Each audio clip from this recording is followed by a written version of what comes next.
A part of me that's under pressure, charged up, my fuse igniting, a sight you wanna see. I'm outside pointing to the sky, gonna make the earth shake cause you can't contain me. Voltage burst through the black of my eyes, put my finger on the trigger and I'll shock you, baby.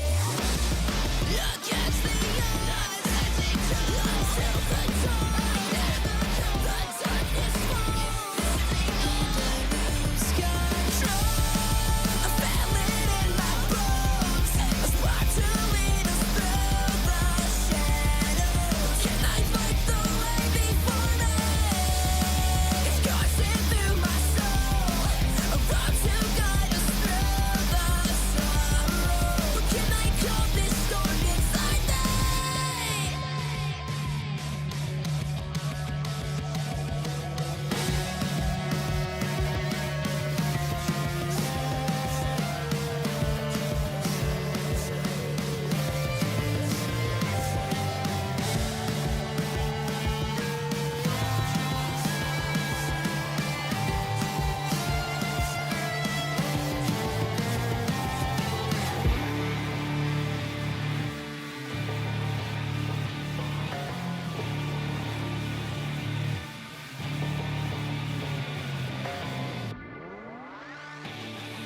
I feel it in my bones, a spark to lead us through the shadows. Can I fight the way before me? It's coursing through my soul, a road to guide us through the sorrow. Can I calm this storm inside me? I feel it in my bones, a spark to lead us through the shadows. Can I fight the way before me? It's coursing through my soul, a road to guide us through the sorrow.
ladies and gentlemen, and welcome to the BOL. It's a bit of a weird time hearing my voice on a Monday night, but I am Alls. I am here joined by the bully, and we've got IBS Grand Finals. We've got TD Dagger and CB taking the rift to determine who is the top of the lowest rank in BOL.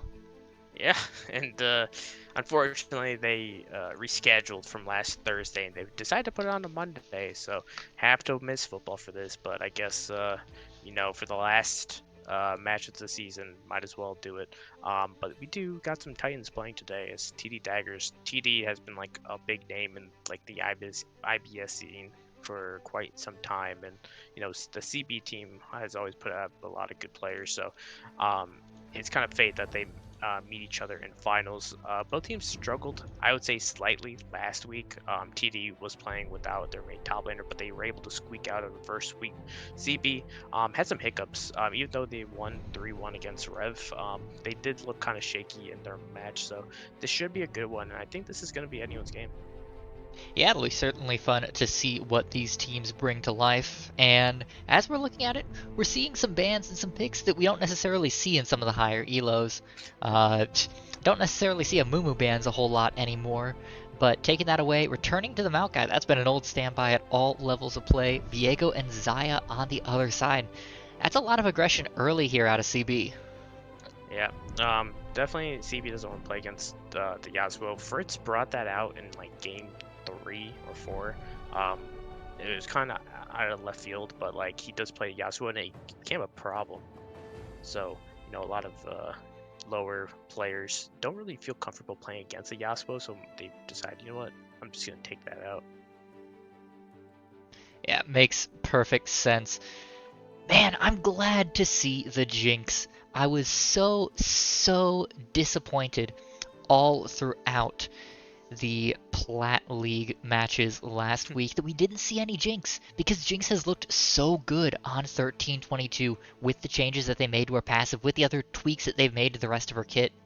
So bringing that out here for Dagger feels really good, and I'm looking forward to seeing it on the Rift, especially alongside this Syndra. Syndra's been so powerful for a really long time. I mean, she just scales so well with the shards. So it feels like TD has a great 35 minute comp here, as long as they can survive that long.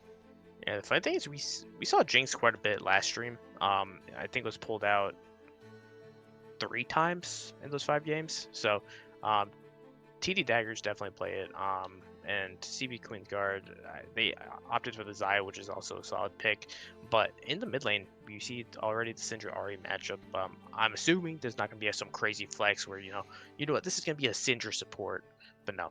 I will say, it's honestly a skill matchup mid lane, in my opinion. I think Syndra has a slightly higher win rate, maybe. But it is a skill matchup just on the 1v1. But it's going to be all come down to the execution out of lane, in my opinion.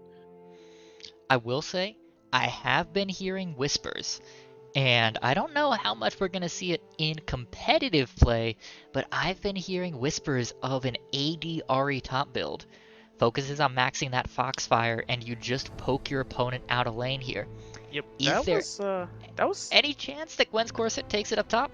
No, but that was a thing that actually came out. I think it was a few patches ago. Is when Shiv was actually rampant. But you just build Shiv and you just go ADR, you poke him out, and it's just like insane to deal with. But Tom Kench getting picked, I'm curious to see where that's going, because that just gives a ton of survivability for the entire team, especially when you have your Zaya that can self-peel, Ahri with just a Spirit Rush that could just basically go Mach 12 and dash away super fast, and just Tom Kench with the Devour just giving a lot of safety, definitely against a Syndra. Yeah, Tom Kench does work very well as a duelist in the top lane. That's a nice, safe duelist with the Abyssal Dive, but once you hit that level 6, once you get the ultimate percent max health on the stacking passive, that feels so good for the TK, and so oppressive for anyone else in that lane. But as you said, on the other side, this just adds a level of safety to what's already a very safe CB team between Heartbreaker for the Viego, Featherstorm for the Zaya, Spirit Rush for the Ahri. Unless you CC chain this team to death, you are not stopping them. They will get out of every fight they take. Yeah, and the Rammus pick is kind of interesting, and then the set pick. So this is actually going to be a Maokai support. And CP's Queensguard have a decision. They could send the Tomkench. They will. They're going to send the Tomkench top, and it's going to have a Soraka. The one big problem I see uh, is if they're going to have enough damage to cut through this triple tank kind of look to the TD daggers. They're going to rely a lot on Excel to basically hit that third item, probably hopefully get LDR third item. If they don't get LDR third item, then they're just gonna be trolling at that point. No, absolutely not. I mean, you have an assassin in the Viego, you have an assassin in the Ari. Okay, sure. You take Jinx Syndra off the board.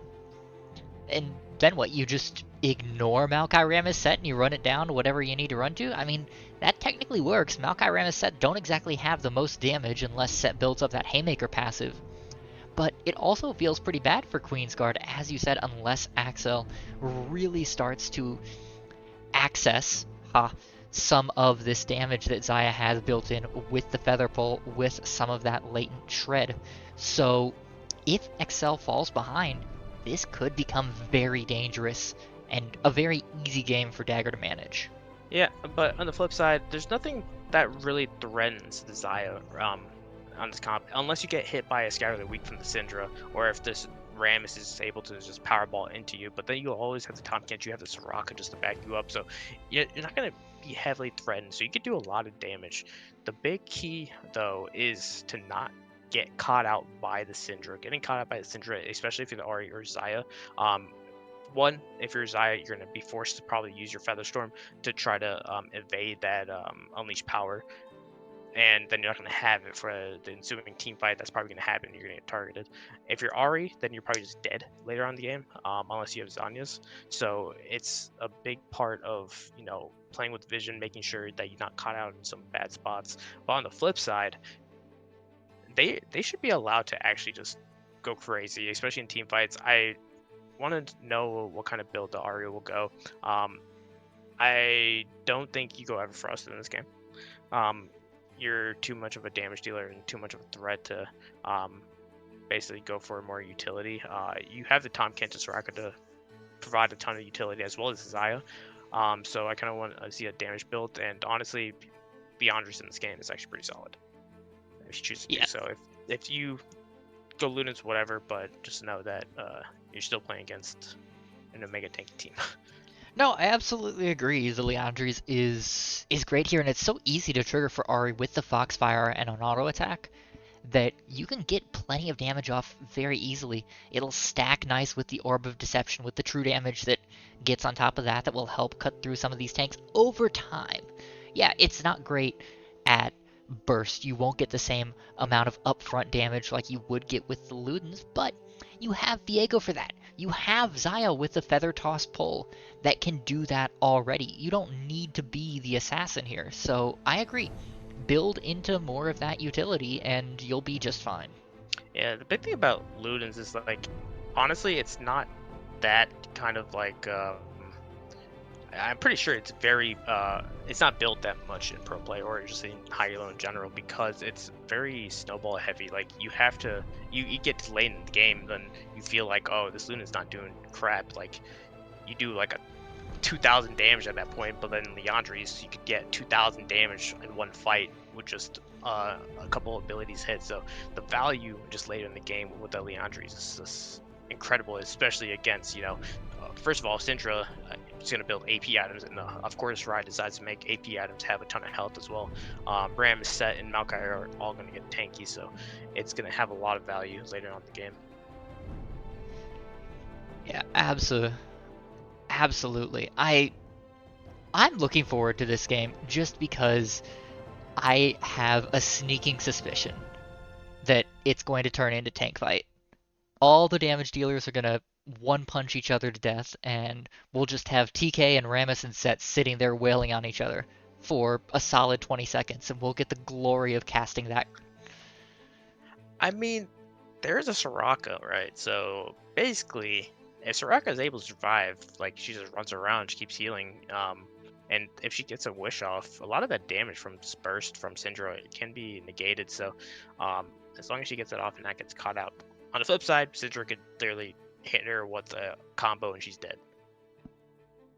Yeah, absolutely. Well, Bully, I think we will have to see what happens on the Rift. Now, for all you folks out there, I get it. It's a Monday night. It's a little bit late. Sun's going down real early. We don't have a whole lot of energy, and you can hear it. Sometimes we don't either, but that's why I'd like to tell you about one of our wonderful sponsors, Glitch Energy. They have some lovely, lovely stuff. It makes you feel really, really energetic, and no jitter, no nothing. I love using it. Unfortunately, I left my shaker all the way across the country, so I don't have any Glitch with me right now. But if you'd like to get some for yourself, you can go to Glitch Energy, use the code BLUEWATER, 20% off. They'll send it to your house. You can get all the energy you need, as long as you use it a little bit responsibly. But while you guys are off ordering Glitch, we're going to take a short break. When we come back, TD and CB on the Rift, Game 1 of the IBS Grand Finals. We'll be right back.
Ladies and gentlemen, hello and welcome onto the Rift. The teams are out. We got TD on the blue, CB on the red. Acronyms abound and IBS coming at you fast. No more than 5 games on the night to determine which of these two teams is the best in BOL. Bully, you've seen this first draft. How are you feeling? It's gonna be an interesting one.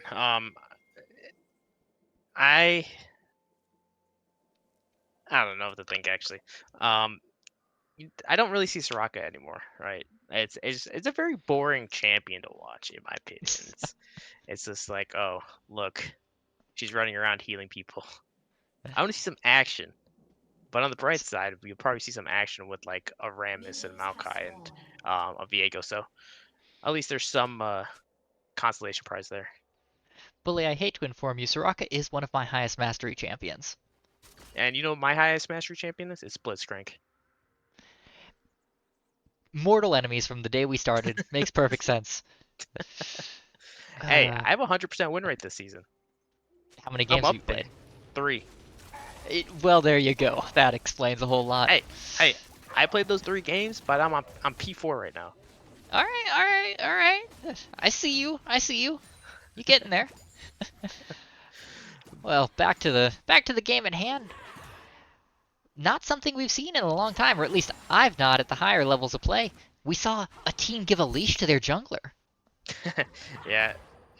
Usually see just them. Okay, I'm just gonna start Raptors, but it's a Rammus, so I think it's definitely worth it just to give that leash. There is a ward, a blue ward on their own blue, so they're scared that I Miss My Dad would look for the invade, but I Miss My Dad is just gonna go for the 3 camp top clear. I wonder if they're gonna try to take this and try to get a quick kill onto like set or something. Yeah, it definitely feels like I Miss My Dad is being a little bit defensive here. It's a Rammus. It's not necessarily an early duelist, especially before you get that Bramble Vest. So the Viego, even Viego who wants that level 6 to have the Heartbreaker really be able to get super, super aggressive, should be able to play up a little bit more, but very passive here, playing it very slow, just doesn't want to make any mistakes, which I get. It's Grand Finals. You don't want to end up with your back to the wall just because you got a little bit overzealous in Game 1. Yeah, he's actually just going to go for the full clear. He's making a move towards his own blue, but we're going to see a small skirmish in the bot side. Excel and Elsor just take that dub. Yeah, I mean, the health bar looks bad on Elsword right now, right? You're half health. Actually, Gwen's Corset a little bit in trouble here on the top side. Gets pulled back by the face breaker, and now going to be forced to run away. Doesn't have that abyssal dive for a few moments now, and will likely just be running around. Wait a minute. Doing a little bit of alcove gaming here. Rammus had left. They thought that the set had locked this up, and now Gwen's Corset might be able to get out, but no, the taunt comes down, and that'll be first blood to She Said. That was actually a lot of time by the Rams, and the crazy thing is that I Missed My Dad decides not to just counter jungle the entire bot side of Hoodie Man. Like, they saw Rams up there for the last like 30 seconds, and that was gonna be a free Raptors and probably a free Krugs as well. But they decided to just go back to their own jungle and clear it. Yeah, and Viego's actually on a very slow pace. Rammus already matching on camps, not far behind at all. I mean, this feels like a real misstep from what was given on a silver platter here. Gwen's Corset bought so much time, they're actually still ahead in minions because of the way the wave was left after that fight. I mean, this is an absolute gift for any jungler, and you gotta wonder, will this bite CB now that they don't have this extra pressure from the jungle? Yeah, we do see I Miss My Dad going for like a lane gate bot down here, but like, look at the wave. The wave is gonna shove in. I don't think there's gonna be any aggressive play from Fritz or Rex because of their own health bars. I wonder if they're gonna possibly look for a dive. Yeah, Rex going in forward does find Elsword here. The root does land onto 2, but nope, everybody backs off and no more fun. Hoodie Man in the area though. Yeah, this could be a 3-on-3 bully. Yeah, but the sapling is going to be see out. I miss my Rammus dad, but coming around. Elsword has all the summoner spells, but Axel's going to be the one taunted up, forced to use that cleanse very early. The Bramble Smash lands onto 3. Elsword's going to go down to the burn, and now Fritz is excited. Axel's going to be the next target and gets picked up. That's 2 for nothing in the bot side, and TD suddenly up 3-0. yeah, and this is actually just a jungle diff at this point. I miss my dad looking for the play bot side, but once they were seen, they knew it's going to be doomed. They saw Rex and Fritz kind of move up, but you know Hoodie Man is going to be down there if they're going to make that kind of play, and you don't win that fight, especially after Elsword gets caught out there, and then Excel couldn't really get a lot of damage off as well. So TD is looking real good right now. Yeah, and you don't really think of Maokai as a standard support, right? Doesn't quite have everything. Is now flashing in, gets the Twisted Advance onto Juggernaut. The ultimate will come out, but it's not quite enough. Akavster doesn't have the damage. As I was saying, Maokai, you don't think of him like a standard support, but he certainly ticks all the boxes. Yeah, big thing right there. Juggernaut did TP the lane, so they're going to be forced to melee back. I miss my dad should just go cover mid wave, because that's a lot of minions that's just going to go down, but they're going to opt to just try to clear the wolves first. Yeah, and now Akavster gonna get a nice juicy back off. Probably not even need to burn the TP here with the way that wave is. This feels great for the Syndra. It feels great for the entire TD squad. They're winning left, right, and center. Even when they don't get kills, they're just getting further ahead. Yep, and Hoodie Man is actually about on pace with I Miss My Dad and just clearing, and on top of that, he does have 3 assists to their name, so he's doing really well on this Rammus. The top side is slightly in the favor in CS for Gwen's Corset, but there is a kill on the She Said 18, so still all lanes looking pretty solid for TD. Yeah, they do lose a couple of minions to this bot turret, so that doesn't feel great for Fritz, but who cares? You already have kills on Jinx. You're feeling great right now because you know you can start to snowball here in the near future. Akavster getting charmed up, getting locked down pretty heavily here. Gonna go down under 200 health, but doesn't quite have enough damage, does the Ahri on the top side. Now, the set trying to ult back Gwen's Corset, doesn't quite have the damage, and I Miss My Dad with that stun, just enough to scare away the Beef Boys on the top side for TD. Yeah, Coaster is actually going to have to back right here as they have literally 0 health, but they're going to stay. They're waiting for Hoodie Man just to make a move, but oh, that charm almost lands, but Elsword is in a weird spot I don't think here. this is a good roam right here. I think you just need to leave at this point. You're a Soraka, you're not a Nautilus, come on. Yeah, if you're Alistair, maybe you can make that play, but not on the Soraka. So that's going to be a bit of a wasted time for Elsword. It's also going to drain some resources from Juggernaut. This is a bit of XP that's being taken away. It just doesn't feel great to have this roam go so far south. Spear Rush is available, but Juggernaut has to be slightly careful because the Unleashed Power is also available. One combo of Juggernaut was actually super close to taking a turret shot right there for free.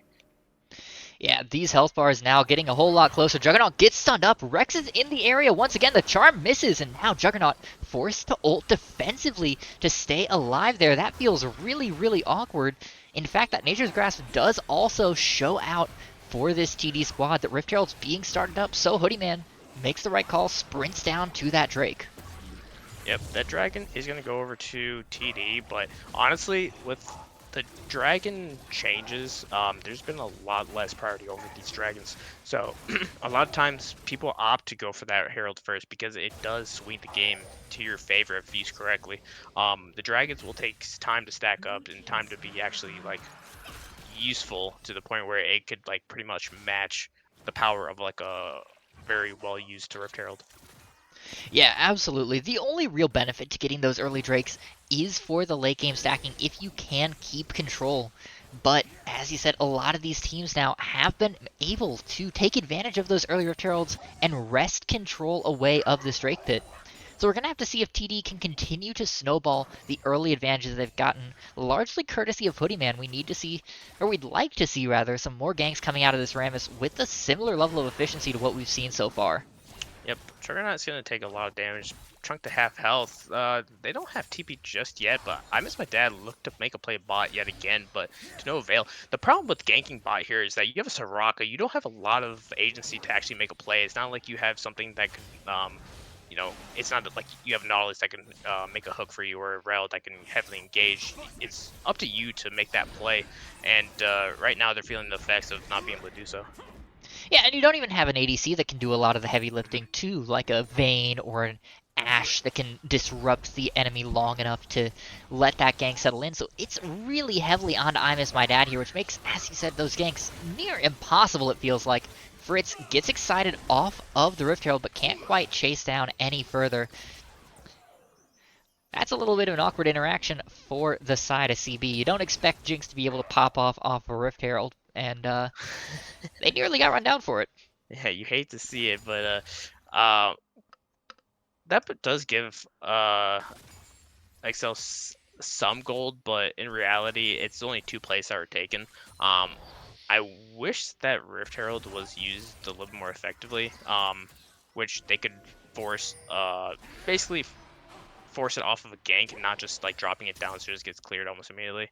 But in the end, they'd still get a little bit of gold off of it. They still can use that gold to possibly make a slight comeback in the spot lane because they are getting heavily pressured in. This Jinx is already 1-0-1, and it's going to be a rough time if that Jinx gets any stronger. Yeah, and I'm a little bit worried about CB playing the long game here because on the side of TD, you have the Syndra, you have the Jinx. Those are major hyperscalers, and they're going to have a massive front line in front of them with the set Rammus Maokai. I don't Look think who's on this flank. that Oh. CB has the long game here.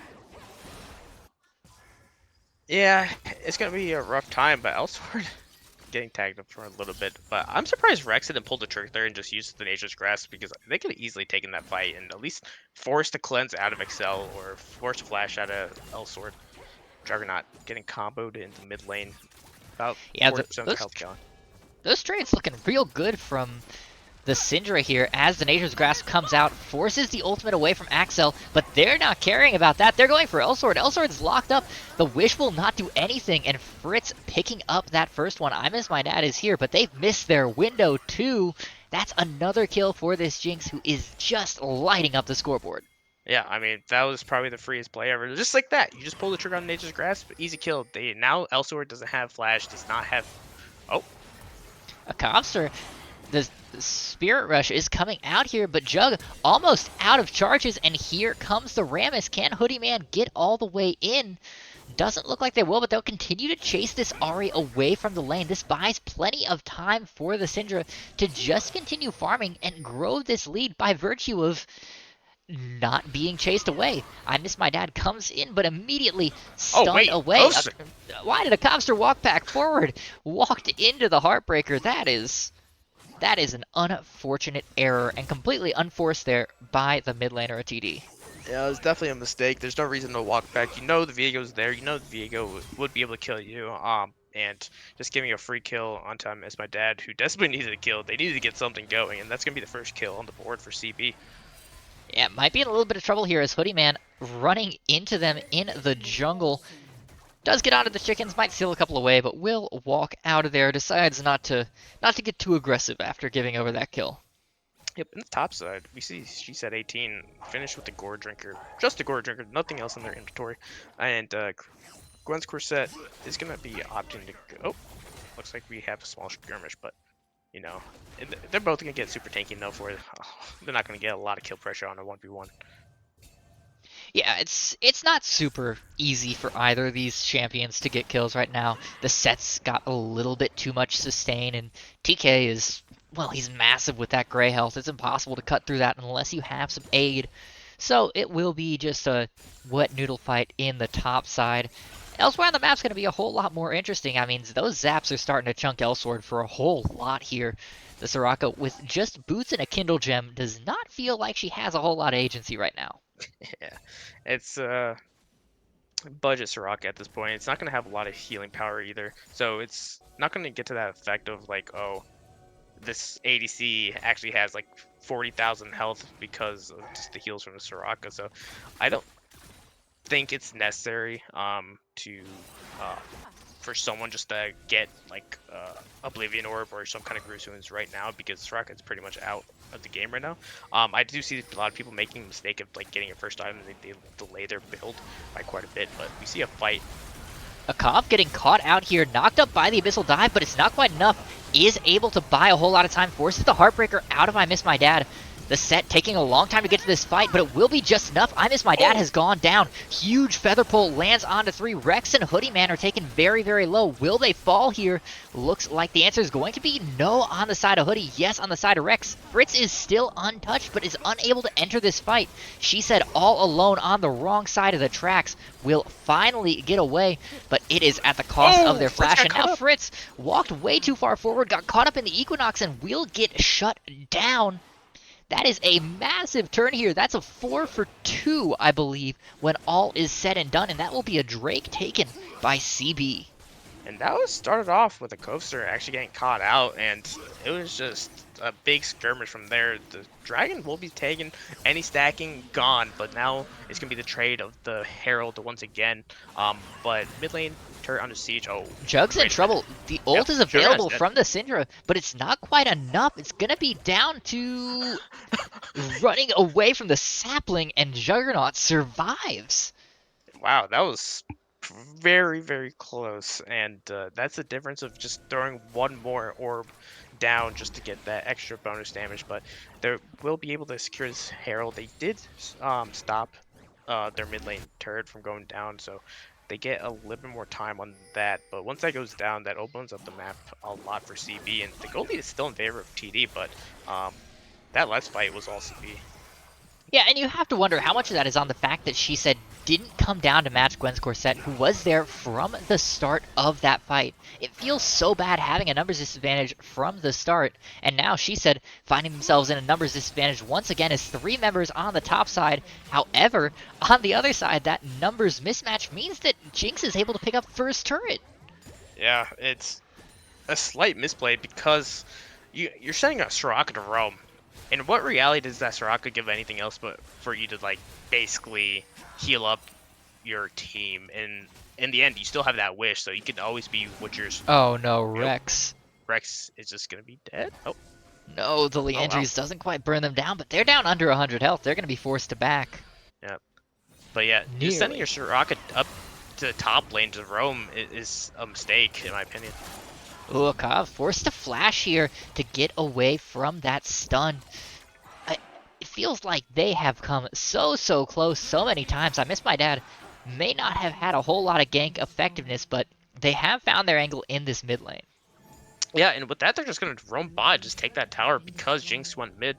So that's just going to be 2 towers down, and this gold lead is actually evened up. Seashad 18 is trying to match it with her top, but they won't be able to get that as Gwen's Corset is just going to go there in the match.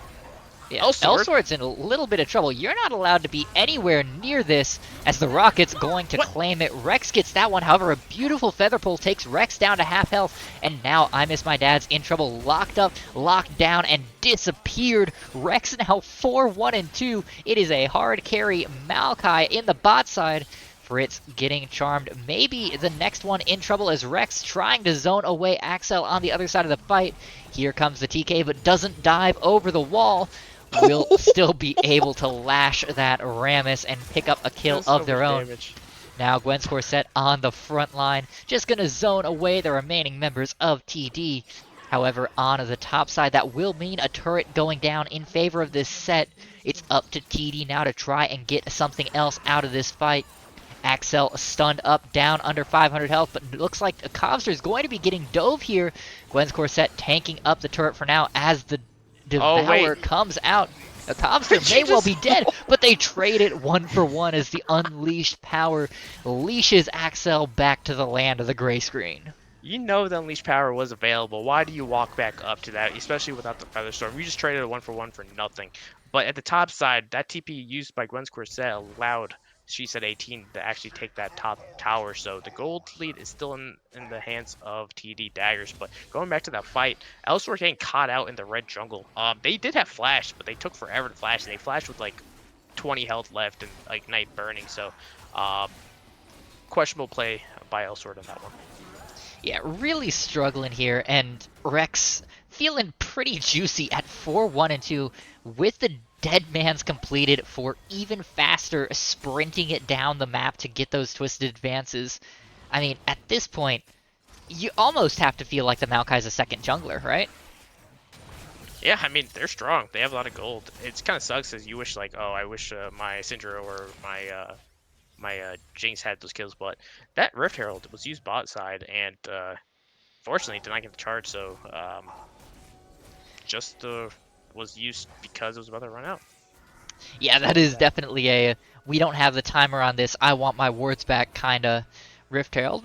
In that regard, sure, Hoodie Man has his wards back, sitting on an item and a half here as the Drake coming up in 30 seconds. Right now, CB has much better positioning around it. They have the vision control in spades. Yep, because there is push topside, they do have the TP, so they're going to be able to shove this in, but right now, TD won't be able to get inside this pit because of how much pressure that CB can, they can pretty much engage a fight. They can pick up somebody with these charms, but mid lane is going to be given the priority to TD, and the dragon will be started by CB. Yeah, Nature's Grasp coming out here onto all fronts. Elsword is the first target, taken down almost immediately. No, the Devourer keeps him alive for now. Fritz is zoned away on the other side as the Wish comes out. However, the health bar is still very, very low on the side of CB. Elsword trying to stay away on the backside, gets a good Equinox onto 2. Everybody's still alive for now as Fritz finally trying to rejoin the fight from the back at half health. Drake down to 3k, still being channeled. Will anybody steal it? Yes, it is the Viego who takes that one up. And everyone's going to back away. No kills achieved in a fight that brought everybody to blinking health. That Soraka did go down at the beginning. Oh, wait. No, she didn't. She was Oh, devoured. what just happened? Alright, so that fight was still started by TD. They're able to engage with the Nature's Grasp. A little overstep from CB. I think that fight could have been a lot better. But oh, Juggernaut's in trouble. Forced to Might just- flash away. yeah. Didn't have the Spirit Rush. Yep. But holy moly, you can see the power of that Soraka with how much kills she had. Even though she got caught out, she just didn't die. That was TP expended by Coaster right there, so they were able to get that out and still secure the dragons for CB, so that's definitely a win. The problem is how you're gonna end up dealing with this Jinx or the Jinx later in the game, because if they're able to stay in that fight and free fire or have a tiny bit better positioning, that's a winning fight for TD. Yeah, and a lot of the problem with that fight was, as you said, Fritz was not a part of it. At the start, when Rex engaged, Fritz was still in the mid lane. They were still dealing with Juggernaut.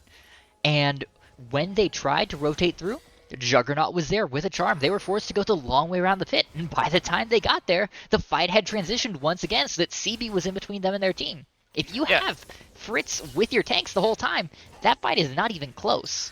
Yeah, Fritz had to go the long way, and then also got met with Excel, who was full health. Fritz was like half health, so he couldn't even walk up from the tri-bush. So it was still like a 4v5 fight for TD, and they have super tanks, but not a lot of damage without Fritz. So it kind of fell apart. They lost the dragon because of it, and you know, if Fritz was like in the area, that's a 5-0 fight. TD wins that fight and probably takes that Barret.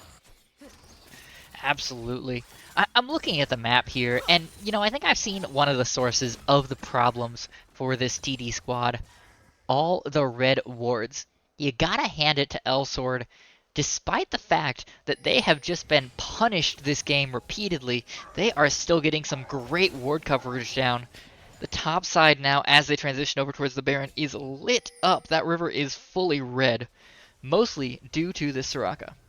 Yep, there's a slight TP advantage for Juggernaut right now. A Coaster will get that TP back in about 35 seconds. So there is a small window of possibility that they can make. But we really haven't seen any major TP plays. Yes, we see TP plays by Queensguard set to the bot lane, but you know, not to the point where it was like, oh wow, this TP play created such a huge advantage for one team or another. Yeah, nothing game-winning or balance-shifting so far. Just kind of the obvious response, it feels like. It would be nice to see something a little bit more aggressive, a little bit more wow-inducing out of these TPs. I want to see this on what's called Synapse. Yeah, exactly. I want to hear my voice on YouTube like I'm somebody who actually means something, you know? But right As now, opposed to... all lanes are shoving in favor of TD, so CB has to get these lanes pushed out so they can make some kind of plays. But right now, it looks like they're just grouping up to the mid side. Gwen's Corset's Oh, gonna Rex is oh, caught. Forced to flash away, and that's expensive. That means there's no flash twisted advance to start these next fights. yeah, that's gonna also force it back. The dragon is gonna be up at 130 or 120, so CB does have the ability to keep stacking these dragons. If they get this, they'll be on soul point, and that's gonna be the hex soul. So definitely gives a ton of value with this kind of comp as well. Yeah, and you mentioned earlier that all the waves are pushing in TD's side. Yeah, they can push them out, but the problem is they can't sustain these pushes. They can't tear CB across the map because they don't have the vision control for it. They don't have any wards into the jungle of this TD squad, and that's because that mid-outer is still standing. It is almost untouched for CB, and you can't possibly get those lanes shoved any further than about the river if you don't know where anybody on the enemy team is. And this is going to be a big fight because we do see both ADCs hitting some major power points where Fritz has the IE Kraken and then Excel has Dune Quiver. Not the Dune Quiver, the Quick Blades and the Kraken Slayer. So both ADCs sitting on 2 items, both mid laners sitting on 2 items. So this could be a very massive fight for either one of these teams. Yeah, which of these items do you think is the bigger power spike for these ADCs? Do you think the IE has it, or do you think that the ability to rotate through spells with quick blades is just too valuable? The value of Quick Blades of Xayah is crazy, but the fact that Jinx, with one couple lucky crits, can just absolutely just go crazy on just attack like. I miss my dad is maniac. stuck in the pit. Yeah. This is not allowed. This is very illegal from this Viego, who's going to get locked down and absolutely destroyed before the fight starts in earnest. Fritz is caught, but will get locked, or saved rather, by their set, who just deletes Juggernaut from the fight. Now a triple kill for She Said, just hammering the backlines as it's just Gwen's Corset left alongside Elsword. Well, so much for Soul Point, huh? Yeah, there's a ton of things that went wrong in that. First of all, I miss my dad is saving Flash for the next game. They still have Flash. They could have used it to just jump over pitch, save that team fight. Instead, they They're going decided for to try Baron. to sneak. Yeah, they tried to sneak around the pit. They got caught. They lost a dragon. They lose the fight. The entire team got caught out. Wish is still available for Elsword, so they did try to save their own Ari as well. And now Baron's gonna get started. That was a game-losing fight right there, and that's just because they were just mispositioned all the way around. Yeah, it's going to come down to either stalling this out or a beautiful tongue lash steal, but it's down to 4,000. It's going very, very rapidly. I Miss My Dad isn't going to get in the fight, but it's stolen! It's stolen over the wall by the Foxfire, and you have to think that Hoodie Man is about to punch a wall right now. That is a miserable feeling. I saw 26 health on that health bar. How do you make that mistake? The Orb of Deception, actually deceptive, steals the Baron. That mistake I was talking about, that just went out the window because it got saved by a Juggernaut right there. And this mid lane tower is going to be under siege. Hoodie Man is got to be upset for that one. Oh, raging beyond belief. And now with Baron on red, they gotta take this fight. However, She Said already gets one. A beautiful haymaker onto 2. I Miss My Dad is out of the fight. XL is already dead. Gwen's Corset will be the next to follow as I Miss My Dad being chased down now by Hoodie Man. The puncturing taunt does land, and suddenly this Viego very, very dead. The smite's not going to be enough as the Nature's Grasp rotating through, but no, Viego managing to get out. Will lose 3 members and will lose finally that mid-outer. In what world do you engage that fight? If you're CB, we saw Gwen's Corset actually go in, the Abyssal Dive in, and you take that tower and you back. You just got Baron. You know you have a lot of gold in your pockets. You need to spend that. You need to start making these plays and splitting up the entire team of TD, but instead you take a very bad fight mid lane, lose all your Baron, except like 1 or 2, and now TD losing that Baron does not feel as bad because you just threw it away in the trash. Yeah, negative Baron power play coming out. Fritz is caught here by Juggernaut. Will go down under 200 health as a Cobster on the other side gets deleted as well. I Miss My Dad now has the Syndra and will be able to start chaining through these kills. Rex is the next target, down under 100, Oh, Rex is and dead. the Leandri's burn will secure it. That's now 2 for 0 as the overextension is matched with another overextension. She said the next target being eaten up by Gwen's Corset. The Devour is available here, but they might not even use it. Yep, finally eating that set. Will be spit out. The Haymaker nearly takes down Elsword, but it's not quite enough. That 800 gold shutdown goes to I Miss My Dad to end the fight. You know what? They're just gonna keep giving it back to the leaders. Like, you know what? I don't want to win this game. Here you go. It's like kind of that SpongeBob meme. It's like, hey, that's my Nexus. Now let him have it. You can have it.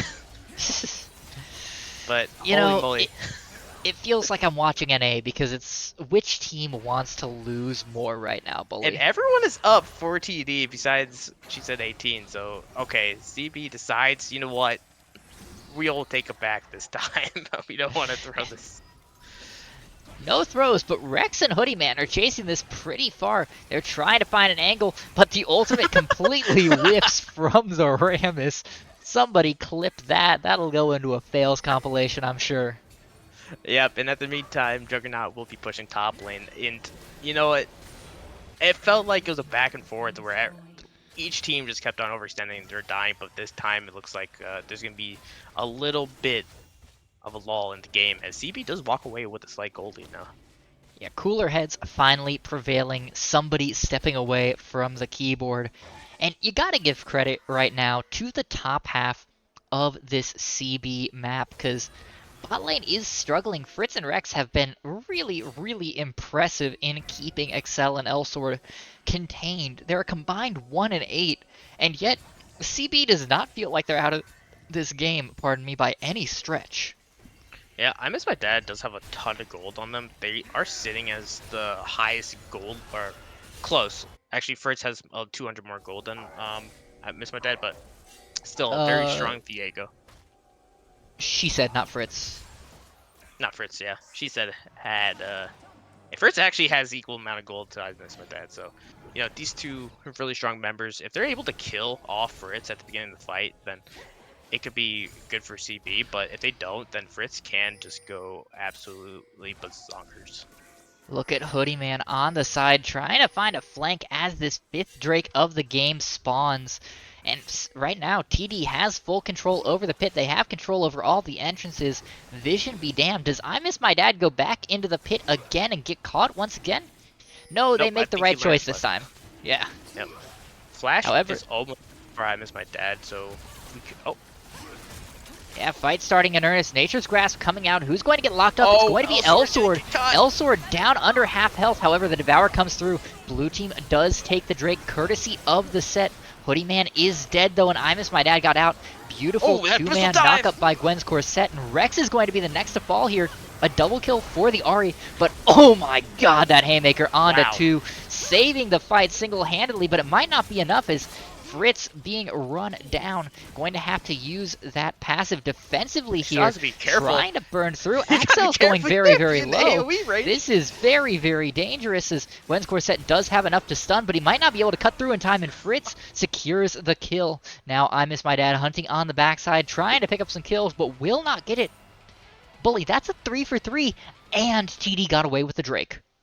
Yeah, and Excel and Gwen's Corset try to get that kill, and they just kind of threw that one because they just stood on top of each other while the Rockets were hitting both of them at the same time. So Gwen's Corset was one tongue lash away from securing that kill, but unfortunately they just throw another kill to Fritz. Yeah, and Fritz, completely fearless, standing in melee range of a TK and just saying, sure, I'll out DPS you. I don't care that I have less than a quarter health.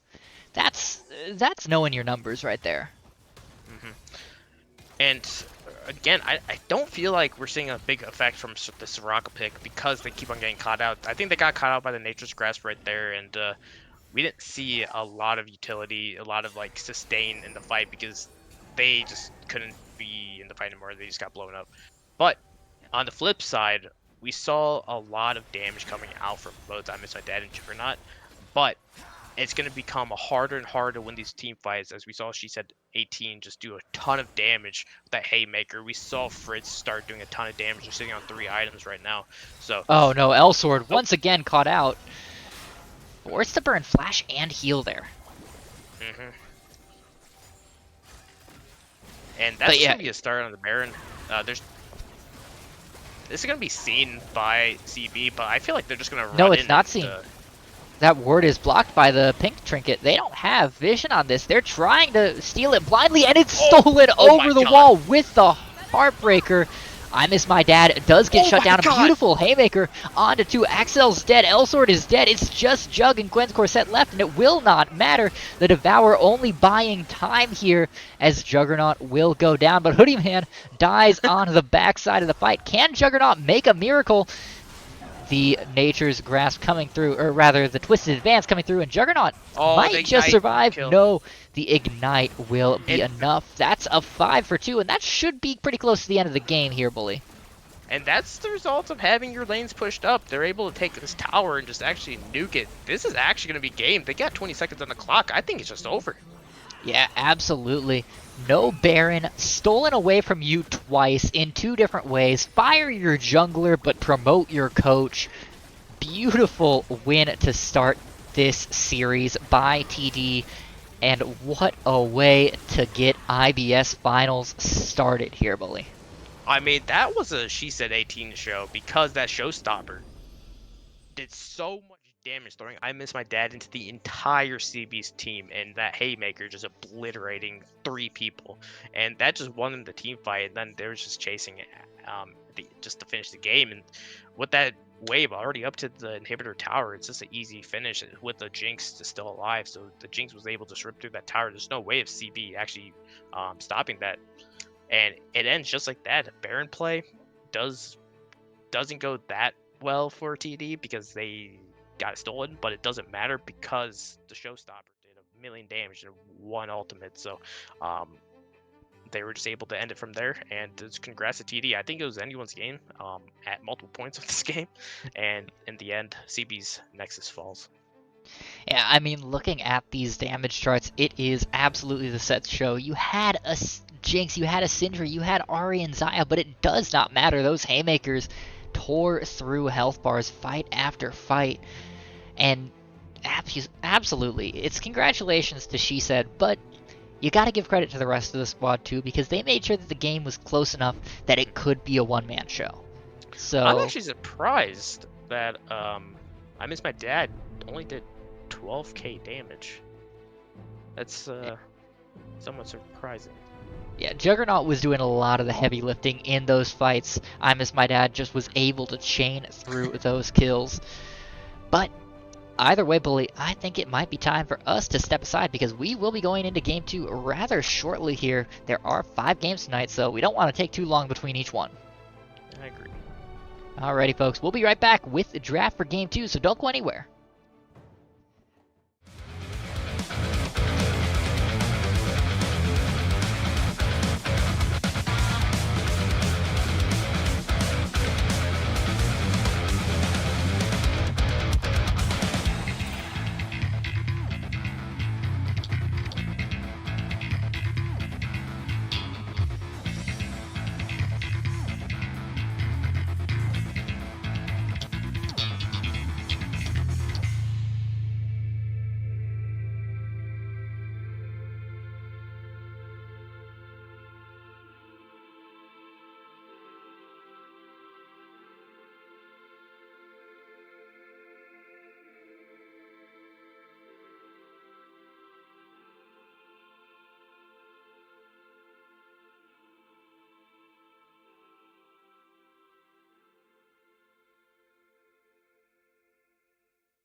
All right, ladies and gentlemen, welcome back to the draft. CB lost game one, and now they want blue side. Bully, you think it's going to help them here, or are they going to keep struggling? I think it's fine. I don't think it's more of like what side, what happened, whatever. It was more of just the decision making of overcommitting over. The lane phase didn't go too well for CB Queensguard, but they were able to bring it back. But then it was just like throw after throw. They couldn't pick their fights properly. And when they did, of course, it went well. But we're gonna see the Olaf getting banned, and I wonder if we see the set getting banned on the third. Yeah, no changes so far in bans. A little bit surprised. I mean, feel like the set should be taken off the table here unless CB's going to pick it for Gwen's, but the Tom Kench was not the issue in that game. The set was just too powerful. I wonder if there's a possibility that they pick the Jinx for Excel and the Rammus is actually gonna get banned. Alright, you know what? I'm okay with this. Hoodie Man was very effective in the early game in getting lanes ahead and did what they needed to do with being disruptive in the team fights. They were able to draw out a whole lot of those devours, force them to be used onto Elsword instead of onto a higher priority target like Jug or Axel. So taking it away here isn't the worst thing in the world. Yep, and CB has the pick of litter what they want B1. I think they might actually opt to take the Jinx. But I would rather not have a Soraka with it this game, because I honestly think that Soraka pick was pretty much useless last game, and that's maybe because of mispositioning, but overall they just kept on getting caught out. They decided to go with the Maokai. Yeah, I agree. The Soraka just really felt like it underperformed. I like the Maokai here. It's a good flex. We saw it flexed into the support role by Rex, and importantly, it takes it away from them as well. Yeah, you're going to open up Rex to picking other engaged champions, but you have the extra vision, you have the extra control, you have the long-range engage with this Maokai that not a whole lot of other champions bring to the table. So it'll be interesting to see what TD replaces it with in their draft. That's a Yasuo pick, but we definitely know where that's going. That's going to be going to the bot lane, so CB can pick a lot of things to just try to like make sure this Yasuo doesn't get absolutely fed. Actually, she said 18 might play it, but I know first place. Yeah, Yasuo and Nautilus is a solid matchup or combination as well because of the depth charge into Last Breath, so I wouldn't be surprised to see it going ahead straight into this bot lane. Just absolutely all in on letting Fritz get ahead, and maybe this time Rex not stealing 4 kills before 15 minutes. That'd be nice. It's definitely going to the bot lane. But picking Senna, Diana. Oh, interesting. Yeah, I don't like this. Honestly, the Senna TK would have actually would have been pretty solid here in my opinion. I think it gives you a lot of value, but they go with the Diana for the jungle. But I wonder what this last pick is going to be. It's going to be the Trundle. So that's most likely going to go in the jungle as well. So the Rel getting banned. I'm a level with you, Bully. I'm not a fan of this draft from CB. Yeah, you're denying the Diana-Yasuo combo, but the Nautilus is already in the pockets of TD. You're not losing out by not having that Diana, and I don't love Senna Maokai. It just doesn't feel as good as Senna TK, or... How do you know it's Senna Maokai, though? What do you think? You think it's a Maokai top? I don't know. Maybe because Maokai support against the Yasuo would have actually been kind of solid. But the Senna makes it kind of an issue because is the Maokai gonna farm? Yeah, you almost have to have the Maokai farm, right, for the Senna to really be able to scale up. And yeah, Senna works well into the Yasuo with the Wind Wall, but I don't know. I just feel like they're at a bit cross purposes because Senna doesn't really necessarily have the damage to follow up on what Maokai wants to do in the early game, which is get those Twisted Advance into Bramble Smash, lock them down, and let the ADC just tear through them and start scaling up. I wish they would have picked the Jinx here if they were going to rotate this Maokai over to the bot lane. Heavy topside bans right now. Gwen Malphite getting banned from, she said 18, but the set is still available. The Orianna is available, and you ban the Malphite, but Orianna Shockwave, you get a 4-man Shockwave. That sets up Fritz super well with the Yasuo, and that's going to be locked in for Coaster. So right now, Juggernaut has to decide what they're going to take into the Orianna. And do we see the Yone picked? Hey, Bully, are we sure that this is IBS finals and not just solo queue? Because seeing both Wind Brothers in a game is something I haven't seen in competitive play since ever. So, this is the question. Is this a Yone top? Because that's a very big possibility. No, it's not. It's going to be No, it's a Yone mid.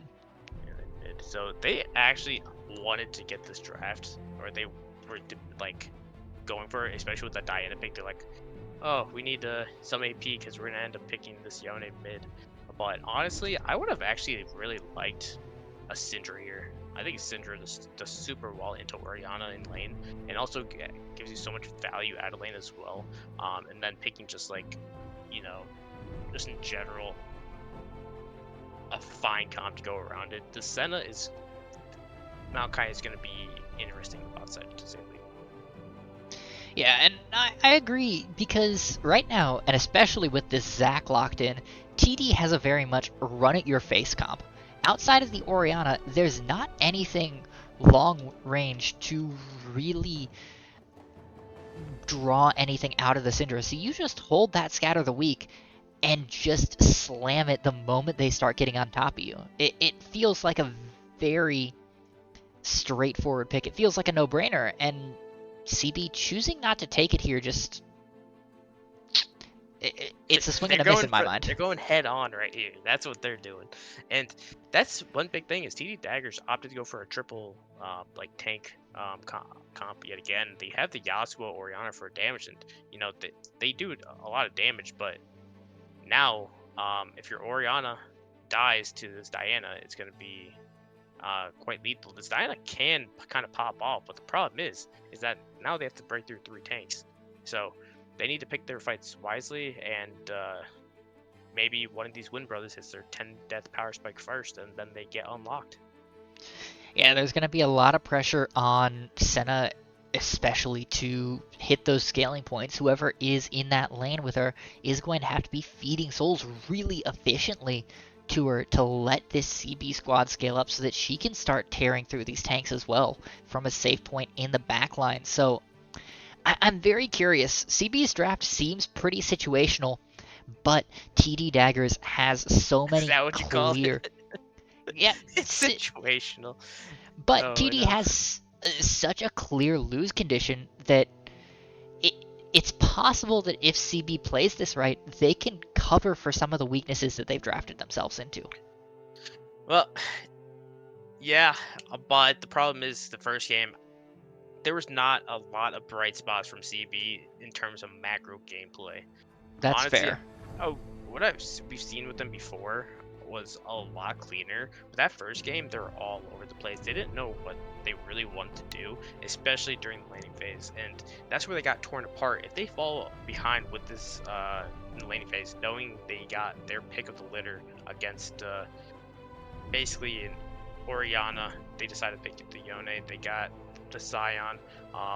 Maybe they thought it was going to be a Trundle jungle, which they probably did, so they picked the Scion, but still, it's a draft that they wanted. They started off with the Maokai pick, which I think is fine, but then picking the Senna kind of shows a little bit too much of her hand. Yeah, and for those of you not seeing the client, we do see Trundle in the top lane. I mean, this feels great for She Said, because it's another bruiser that can just take over a game and really dominate the lane, and this time it allows the macro to work very well because Trundle's such an effective split pusher. This is a nice rotation from TD. I genuinely expected it to be the Zac in the top side. Yeah, I mean, when the Trundle gets a Divine Thunder, it's gonna do so much damage against the Scions, so much damage against the turrets. So they're gonna be able to become a real threat in the side lane, forcing Scion to either match, forcing Yone to either match. But then that creates the opportunity of, oh, now we can just pull the trigger mid lane. We could be, Nautilus engaged, Zach and Gage, it's pretty much a very easy way to fight and play the game with the comp of TD Daggers. On the flip side, CB Queensguards has similar type of engage with the Maokai Nature's Grasp and Diana, but it's a little bit more risky if you fail one of the plays or you don't get the follow-up that you needed. Yeah, absolutely. I mean, it's going to be tough for them to hit their marks, but if they can hit it with Diana, Yone, Maokai, they can definitely have some explosive results here. Well, I am looking forward to getting out of the Rift for this game too, especially with how chaotic and fun-filled Game 1 was. I'm really feeling like this is going to bring some more spice. I think the spiciest thing is going to be, is Elsewhere going to be farming? It's going to be a fasting Senna? And if not, I'll have to question.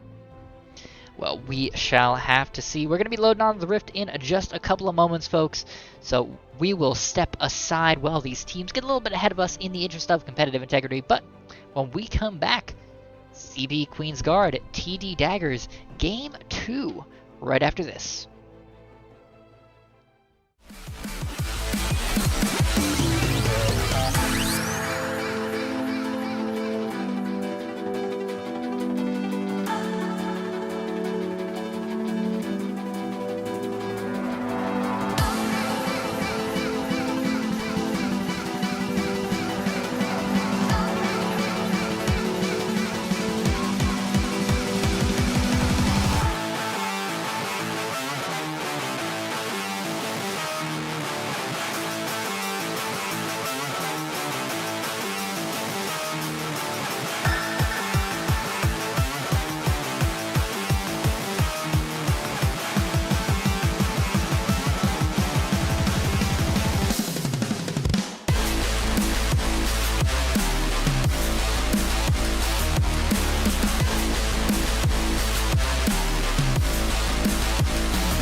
Ladies and gentlemen, welcome on to the Rift for Game 2. CB Rush, or CB Queensguard rather, on the blue side. TD Dagger on the red. I've been casting too much plat recently here, bully. It's rotted my brain.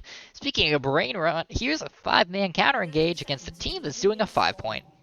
Yep, they saw the Nautilus. They're like, okay, they might be invading bot side, so they're trying to play against that. But honestly, it's a rough invade for TD because the follow up that you have is all melee, and you could get actually just picked apart by the Scion, the Yone, the Senna. It's just giving free stacks, so there's no really good way to engage unless you pick one person off. And you should expect the minute you pick a thing like Blitzcrank or Nautilus or Pike or something like that, you always know that there's a possibility of an invade coming.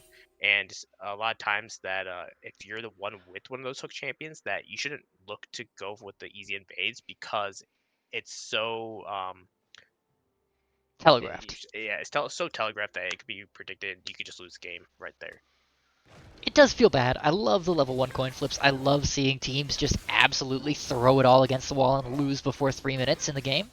But not to be happening in this one. Instead, just mirrored starts here for the junglers. Pretty standard lane assignments. Nothing juicy. Just a nice, slow game. Huh. I Miss My Dad is actually going to go for a level 2 gank in the mid lane right now, and honestly, I don't know how worth it this is. Yeah, it doesn't feel like you're going to get more than the flash here unless a Cobster really misplays. So we'll have to see how this one works out. And in fact, I Miss My Dad spending a long time sitting in this bush. The knockup will come through from Juggernaut, but a Cobster flashing in a weird direction will have gone just far enough. And alright, you get the flash out of Orianna, but now you're really behind on tempo. Yeah, Juggernaut did not hit level 2, was still level 1 when they went in, but yeah, you're right. It's a Diana pick, very fast jump clear, but now you kind of stall your tempo, and now you're only going to go buff to buff, instead of just taking a full clear, getting level 4, getting a tempo into the jungle, and kind of creating an opportunity with the XP advantage that you have, but instead, you're going to be down in XP, and now your clear is kind of awkward. Yeah, really awkward indeed here. Fritz does get a little bit caught out, but caught in return is Axel, going to be knocked up by the tornado. The exhaust coming out forces the flash out of the Senna. It might not be enough. One more auto will do it, but no. Axel barely survives by the skin of their teeth. Both summoner spells burned for them, but 5 summoner spells burned on the other side. All the flashes, all the support abilities. This is a little bit unfortunate for TD, not getting a single thing there. And now Fritz caught out once again. However, Axel getting knocked up, and this time will go down. First blood goes to Fritz. Now in trouble there. Has been ignited by Elsewhere, but might not go down. Gets the double kill and will get out. The Diana is on the way. This could be very, very dangerous in the bot side. However, on the top side as well, Chaos is rising. I Miss My Dad trying to find their way onto Fritz, but they will not get it, and Rex is actually going to lock this down. That's 3 for nothing on the bot side, and this Yasuo will not die. I Miss My Dad decides to hit the Lunar Rush before hitting the Crescent Strike, making it so that they can't go back on the Yasuo when there's a multiple minions wait for Fritz to get out, and that's just giving Fritz more and more gold. It was misplayed by Excel. His positioning was awful. It was basically a free hook for Rex multiple times, and now you're sitting with a 2-0 Yasuo. This lane is gonna get rough. It already has Berserker's Greaves, plus a dagger on top of it. Basically no cooldown on that Q. I mean, doesn't need 10 deaths to hit their power spike at this point. It just feels awful. And, you know, I said I like seeing the 3-minute throws, but not like this, man. Not like this. Yeah, and honestly, that should have been a return kill for I Miss My Dad, but the fact that they couldn't get the kill onto Fritz is very unfortunate. Yeah, Hoodie Man in a little bit of trouble, forced to Elastic Slingshot away there as they lose the Crab on the top side. Bot Crab will be taken away by the bot lane of CB, so that's something they're starting to slow down this Zac, but who cares? Zac did their job. They got what they needed to for Fritz. They got the pressure, and now this game in chaos. Elsewhere looking to find a Cobster here. will manage to slow them down with the sapling toss. 3-man dive comes in. However, the tornado misses. This is going to be an awkward dive. Elsword getting away from the first turret. Now looking towards the second as Rex trying to rotate up, gets a little bit caught out, but will find the hook onto Elsword. This could be enough to let Hoodie Man get it. Can Rex pick up another kill? Looks like the answer is going to be no, but the turret shot will do it. Rex now 2-0-2. The TP in from Orianna. This fight is going to continue. Juggernaut in trouble, down under 200 health, but Rex is the first to fall. Juggernaut now has the ultimate. The Fate Sealed will take it to take out Hoodie Man. However, a Cobster not quite going down. The auto attacks will not be enough. Can they find Hoodie Man here before the Cell Division comes through? Looks like it's going to be yes, and suddenly 3 kills back for CB Queensguard. But at the same time, Fritz was just free pushing bot lane, so they get a massive wave under tower, and Excel cannot actually go back to the wave, so all these minions are just going to go wasted to the tower. It's going to be a 24 CS lead for Fritz and bot side, plus an XP advantage. So once this Yasuo hits level 6, it's going to get painful because you know the ultimate is going to be available. You know the last breath can be used at any time whenever Rex hits a hook, so that's going to probably be an easy kill. Yeah, right now it's over 1,000 gold lead for this Yasuo, 3,100 to 2,100. That feels real awful for Excel, no matter how much you're getting in favor of Juggernaut here. And you saw Fritz got a turret plate as well. This pressure just continuing to mount in the bot side. It'll come down to Wind Brother versus Wind Brother, and right now it could lean either way. Meanwhile, top side pretty slow so far, but she said inching closer to that Divine Sunderer, which, as he said in draft, is when it really becomes Trundle favored here. Yeah, and here's the problem with this bot lane picks too.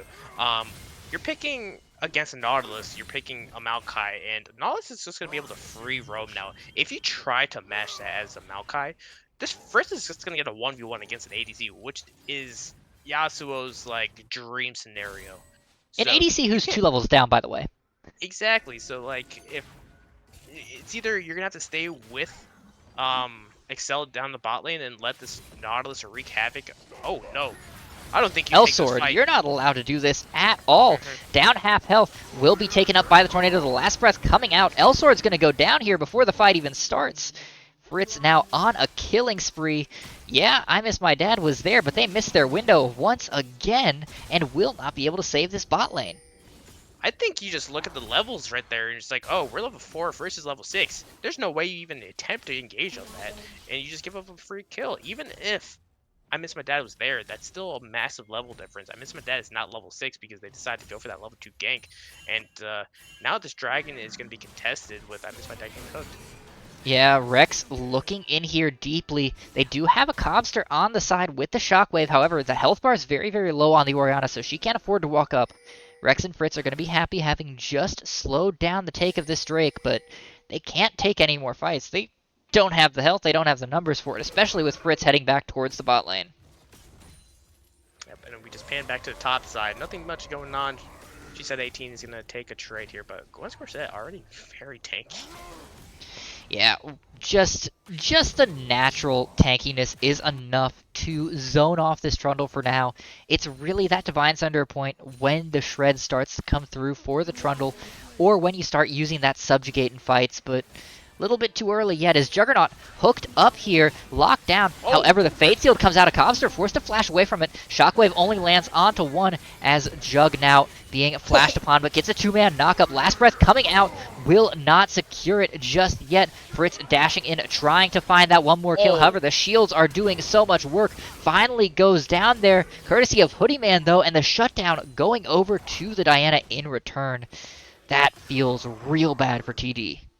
Juggernaut played that extremely well, was able to get the kills, was able to stall that enough for I Miss My Dad to come and clean up that kill, and a lot of gold going overtime Miss My Dad, so a big fight for CB, and at the same time, which happened before, now Excel is able to free push boss side, was able to get some gold for themselves and get some plates, so definitely a good fight from CB. They're also going to pick up this Drake as well. Yeah, and because of the way that fight ended, it's not like TD can trade for the Rift Herald here, so this is just an uncontested, unmatched objective. which is the worst of all possible worlds. That being said, Fritz, if they can find fights against anybody not named Yone, they can absolutely tear through this squad right now.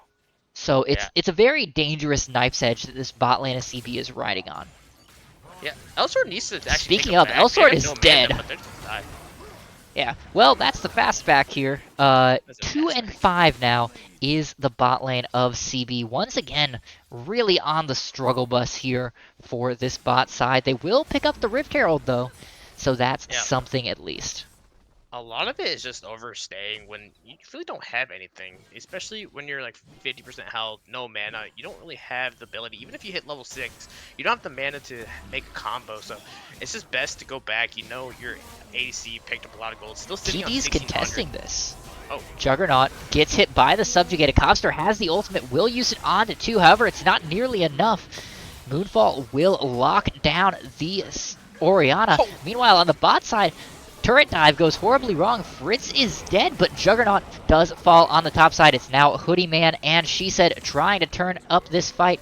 Pillar will buy a lot of space for She Said to catch up and get down the Diana. Now trying to cut through Gwen's Corset, who, as you said, is so tanky. However, the healing from Trundle may be just enough. Dawning Shadow over the top doesn't actually hit either of these members. She Said very low. The Chomp not available, so it's just Hoodie Man left fighting this. A Cobster joins the fight. The ball comes out, will slow down Gwen's Corset. Will it be enough? One auto attack will do it, and there you go.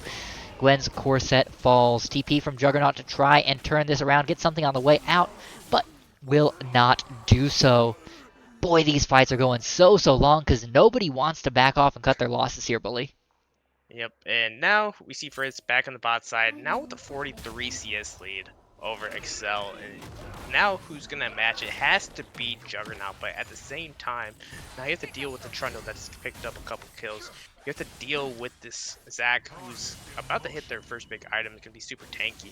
So CPE is pretty much playing without a bot lane for right now because they're so far behind. Yeah, and not only is Excel behind on CS, they are so unbelievably behind on the scaling as well with those stacks. Only 24 at the moment. If this was a fasting center, she'd probably be at 30, 40, 50. So if this fasting center, that's like actually I don't know. In this lane, it's rough, but that's a difficulty. Oh, L Sword. This might actually be a positive fight. I Miss My Dad is here as the Moonfall will land it onto one. Hoodie Man taken into that bloblet form. A Cobster trying to get in, but can't quite find the angle. She Said in a similar boat, so that will just be 2 kills for free. Unfortunate from the side of TD. They couldn't quite find the angle, and now with the Rift Herald being dropped on the top side, and Gwen's Corset pushing in the bot, this is going to be a huge swing in gold for this CB squad. Yeah, that was just perfect timing. Is you get the split pushing going. Everyone was pretty much in a bad spot, so for TD, and so they just got heavily punished. They lose a lot of plates in the side wave. They lose 2 in mid wave, and now the gold is evening up again. Yeah, under 1,000 golds difference at the moment. However, the duelists on TD's side are still very strong. This Trundle inches away from that Divine Sunderer. Yasuo sitting at an item and a half already. So they can certainly still take these fights as long as they have the right members. I mean, look at a Cobster chipping away at Gwen's Corset. May just have it. L Sword caught out once again. Buddy, you just cannot win today. Forced to flash over the wall here to stay alive. But as we said last game, that means no flash twisted advance to start these next couple of fights around this Drake, which is spawning in just 45 seconds. Yeah, it's just a risky area to back. You don't know if it's warded. Of course, you didn't have Sweeper, and now they actually just picked up the Sweeper. So anytime that happens, you need to take the safe way of making sure that you're not on a ward in a very obvious area, which can have a ward. Yeah, 3 seconds to walk a little bit further is always cheaper than 6 seconds to rechannel your back. Speaking of, Elsword's going to die here. Just not allowed to do this. Not allowed to walk forward without vision. It does not matter. Uses that Nature's Grasp, but it is not enough. Scion ultimate coming through, trying to find Hoodie Man here, who does not have the Cell Division passive. Use that Let's Bounce already, but a Cobster rotating over. 3 members in. Juggernaut trying to find something on the side, cannot quite find it, but Rex and Hoodie Man are caught out. Hoodie Man is already dead as I Miss My Dad picks up a second here. Fritz now separated from the rest of the team, and suddenly TD a little bit routed, forced to reassemble here, and that will allow CB to reclaim control of their red buff and potentially of this Drake. A Cops are now being caught in transition. Flash forward from I Miss My Dad, but misses the Moonfall, and this might be enough. The Shockwave comes out on to I Miss My Dad, but cannot complete the kill. Is Fritz. I Miss My Dad just barely surviving. 2 more kills for this CB squad, and that will be the Drake secured. Yeah, and this Diana is getting super strong. So that fight, while it looked like it started off poorly, it was very well played by the rest of the CB team. They just have so much damage right now, and they're able to pick apart TD's comp very easily as they got separated because each one of the TD players wanted to go for somebody else. And they're like, oh, we should go for this person, we should go for that person. And we saw Hoodie Man basically in the middle of 4 of them without any help. Yeah, it feels like the coach of this TD squad kind of needs to rein them in a little bit between games. Say, hey, pick your targets a little bit more wisely and stick to a single script here. I don't care who you target, as long as you all target the same thing. Yeah, a big part of that is because a coaster didn't use a shockwave or wasn't close enough, I don't remember, in that fight. So they couldn't use that immediately and kind of like make a massive fight out of it. Then we saw Juggernaut on that flank kind of cause some havoc on TD's comps. Yeah, absolutely. First turret finally falling here on the top side. Gwen's Corset able to pick that up as Elsword trying to come in here with a Nature's Grasp on to Fritz. Will knock them forward with the Bramble Smash. Fritz getting hit up by the shadow of this Juggernaut Yone, but it will not be enough. Maokai is the first to fall. Juggernaut routed and forced to run away. The engage just not quite enough. That'll be 3 flashes and an ignite burned, and they lose a turret on the bot side in exchange. Gold difference still just 500 here, Bully. Yeah, I think that was almost an unnecessary engage right there. Not knowing where everyone else was. And they weren't able to kill Fritz before Elsword died. So Elsword actually died 6 times already in this game. And it feels like sometimes they're overcommitting on plays or they're just walking into... Oh, Axel. Axel, what are you doing? This is unacceptable. Walks forward, baits the Trundle, and gets run down for it. This will be the TP from the Oriana as well. Mid turret's going to go down. Hoodie Man a little bit caught out, trying to find this Rift Herald, but all the members of Red are here. Gwen's Corset already down to half. Juggernaut TPing in on the back. Will this be enough? The Moonfall lands onto 3, and Juggernaut just absolutely shredding through. 2 members are dead. Fritz trying to do something on the backside, but just does not have enough health. 3 members gone. She said routed, and it's nobody dead on the side. A CB Dawning Shadow snipes Fritz and makes that a 4-4-0. Yeah, the crazy thing is, this 3 from the top side of CB are so disgustingly strong. The Moonfall combo with this unkillable Scion and then Juggernaut able to just, even not hitting the Fate Seal, is just doing a ton of damage to that Blaze ranking. So already, actually not a ton of damage, but they are doing a ton of damage just in general. So, massive team points. Gwen's Corset pulled in by Rex, but I don't think Rex wanted that. Actually, losing a whole lot of health and will go down. She said in a similar boat, just barely surviving. Who cares? You hooked the tank. Everybody else can now free fire. I just misplays left and right by this TD squad, man. And it's weird because they had such a massive lead, and the problem is like, they have the comp to go in, but we haven't seen like a massive last breath from Fritz because it feels like a coaster is not able to get a good shockwave off. It's not like Hoodie Man's able to get a good knockup as well. So a lot of these fights are getting started by CB, and they're not allowing TD to get a good counter engage off. Yeah, absolutely. I noticed something weird, Bully. I'd like to see if you've noticed it. What's wrong with the items on this Trundle right now? So the thing is, Triforce is actually super strong, so I don't actually blame him for going for it. Especially because you're playing against like, like 3 very squishy people, so you start doing a lot of damage. The difference is that in this 1v1, you're not gonna do a ton of damage. Yeah, wailing at about 2.5 autos per second, and just seeing little tiny slivers of that Scion's health fall away isn't exactly a reassuring sign here when you need to be winning that side lane to get a split push advantage for your team.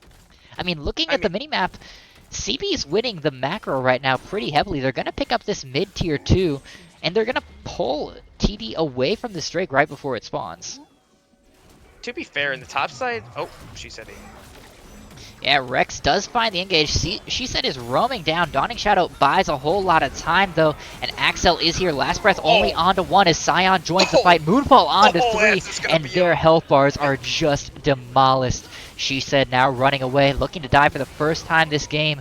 They do pick up 1 in exchange, but it does not matter. Baron is taken. It's a 4-0. A Cobster locked down on the other side of the map, and Bully, for all that this comp had to run on a knife's edge, they have balanced it perfectly. CB firmly in the driver's seat now with a 4K lead and looking to extend it even further. Yeah, so now she said 18 actually picked the Blader and King, so that side wave, that fight should be in their favor. But with that fight, they try to catch out the 2 from CB.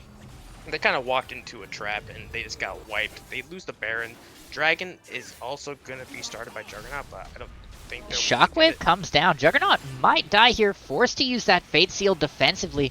Will not quite go down, but I Miss My Dad in the area. They could steal this. No, it is claimed by She Said, and they're going to get out A-okay.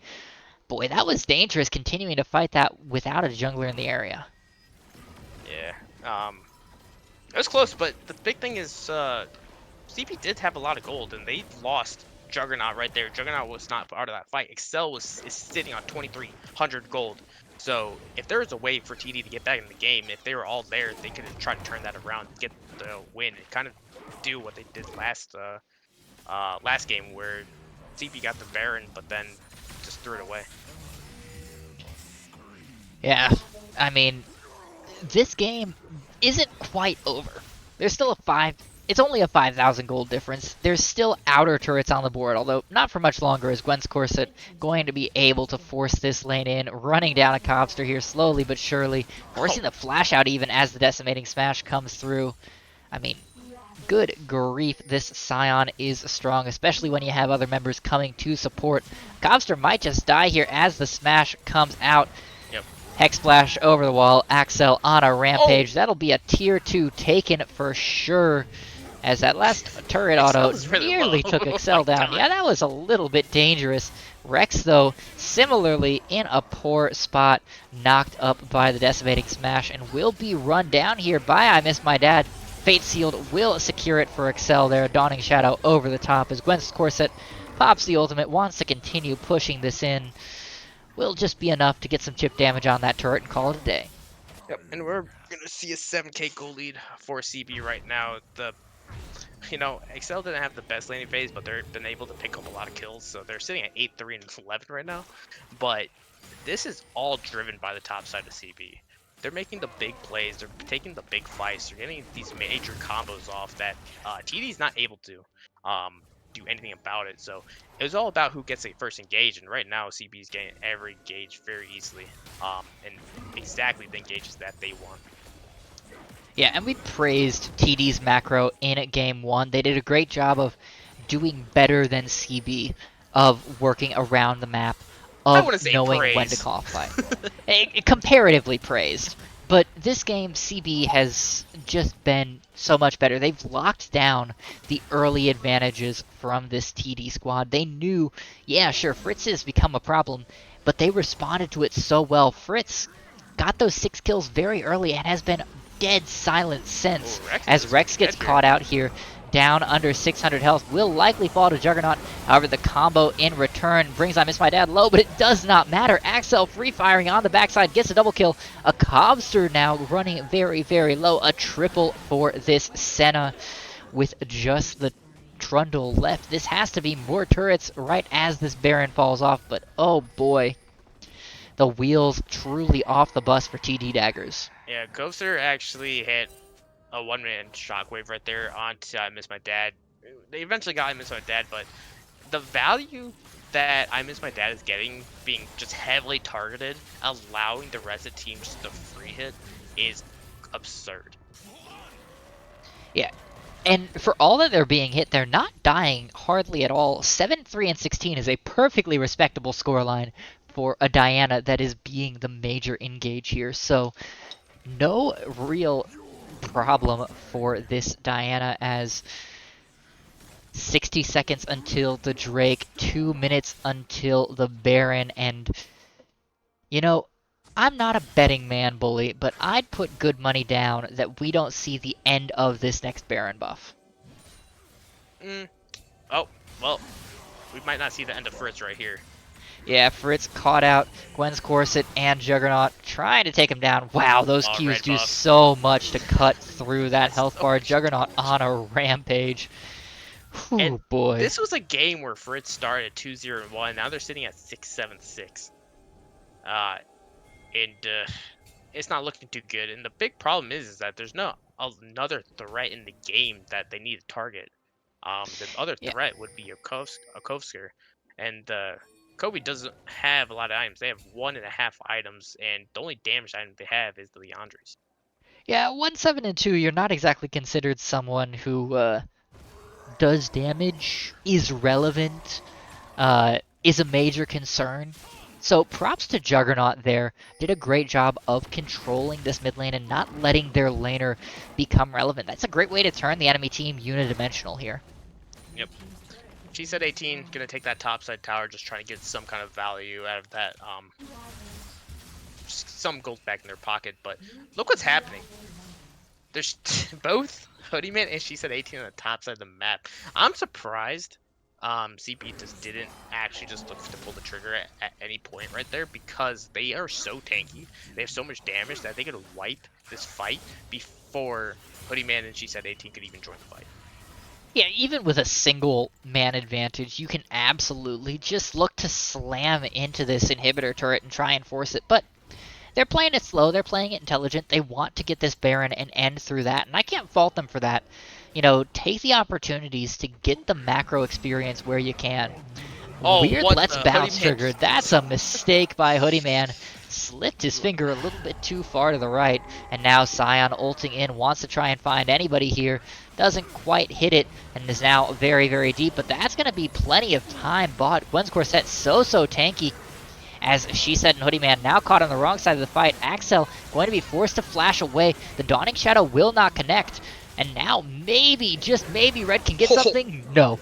Nope. I Miss My Dad says you will not get Kovster, out. what are And you now doing? a Kovster on the wrong side of the tracks once again. Rex going to go down here to the shadows. Juggernaut left unstoppable as the final dagger falls. The heart of this TD squad pierced in a million places, and forget the Baron, they say. We will take the game. 15 seconds till Fritz respawns. That's all the time in the world. Yep, and they're gonna be able to get this inhibitor, probably get the top inhibitor as well. But that was a close fight. I Miss My Dad almost went down right there. It could have been a little bit better. Coaster was not in the fight immediately, so they didn't have the shockwave available. Granted, it wouldn't do a lot of damage, but it would create a lot of CC and a lot of utility that could have helped TD actually win that fight. But in the end, oh. As She Said, finding Juggernaut here, doing a lot of damage, but it will not be enough as Juggernaut just able to shred through that Trundle.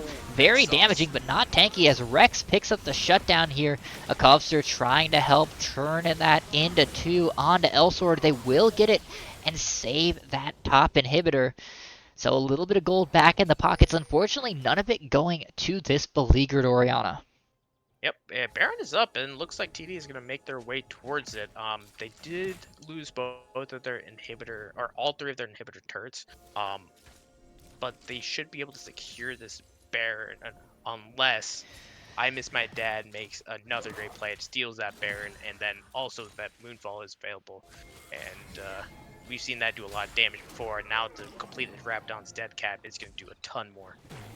Yeah, I don't know about securing this Yeah, Baron here, Bully. they're I not mean, starting it. They're like, a lot of your combat power right now is wrapped up in She Said, and with that Trundle dead, you really can't walk into I Miss My Dad and Gwen's Corset. So they're going to back off, just get a little bit of vision, and try and buy time for that inhibitor to come back, but it will be at the cost of CB starting this Baron up immediately, and boy, they burn it down pretty quickly, already down under 9,000. Just She Rex said and has Hoodie Man in TP, the but area. it's This not is gonna do a much. weird response. Zach in the pit does steal it over the top with the elastic slingshot. TP in from She Said. This could be the chance for TD. However, the shockwave will not do much. The Diana is already dead. However, Oriana is gone as well. The red health bars are too low. Juggernaut just shredding through. She Said trying to do anything on this backside. Had full stacks on the lethal tempo, but it will not be enough. 5-4-2, and with the TP in of Juggernaut to get to that Nexus just those few seconds faster, there is no way this game does not end right now. Yeah, you cannot look for the fight after that Baron. You just steal the Baron, and that's all you have to take. That was actually played into CB's hands. If TD contested it with a full-on fight, CB wins that 9 times out of 10. So it was just basically CB just knowing that, okay, if they contest, they steal it, whatever, we just win the fight after. Doesn't matter. Yeah, good. I mean, great play from CB all around, and I mean, what a match. 31 minutes, 41-21 to bring us back even here. Just Yeah, and it it's something. definitely looked like a completely different game. TD actually went off to another hot start, but just gave away that lead. A lot of fighting in the river, and TD did have a good start to the bot lane again, but this time it looked like they didn't do anything to that mid to late game. And while that happened, the top side of CB were just going rampant.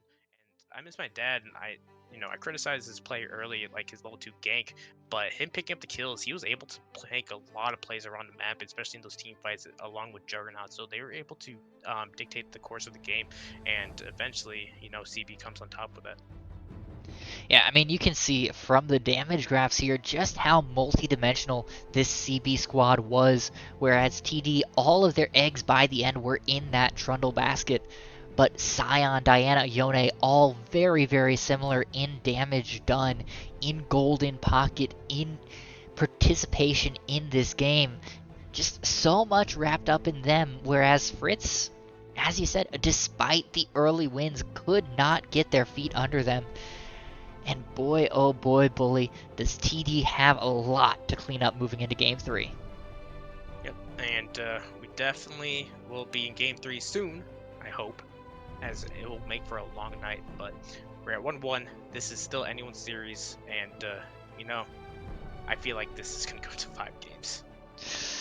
Oh boy, folks. Well, it is time to buckle in. We're going to step aside, get into that Game 3 lobby. When we come back, both of these teams try and get the leg up heading into the 4th game.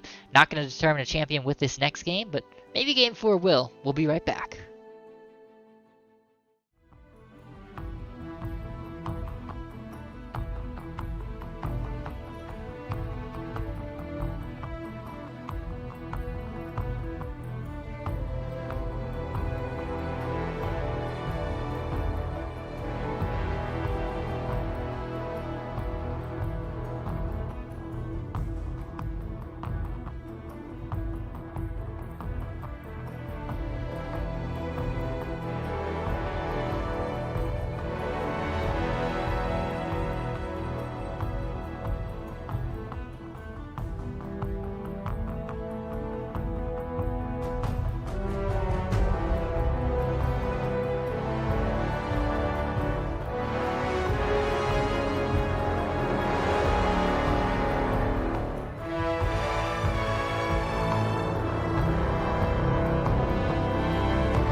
Ladies and gentlemen, welcome back. After a disappointing Game 2, TD Dagger decides they want the blue side once again.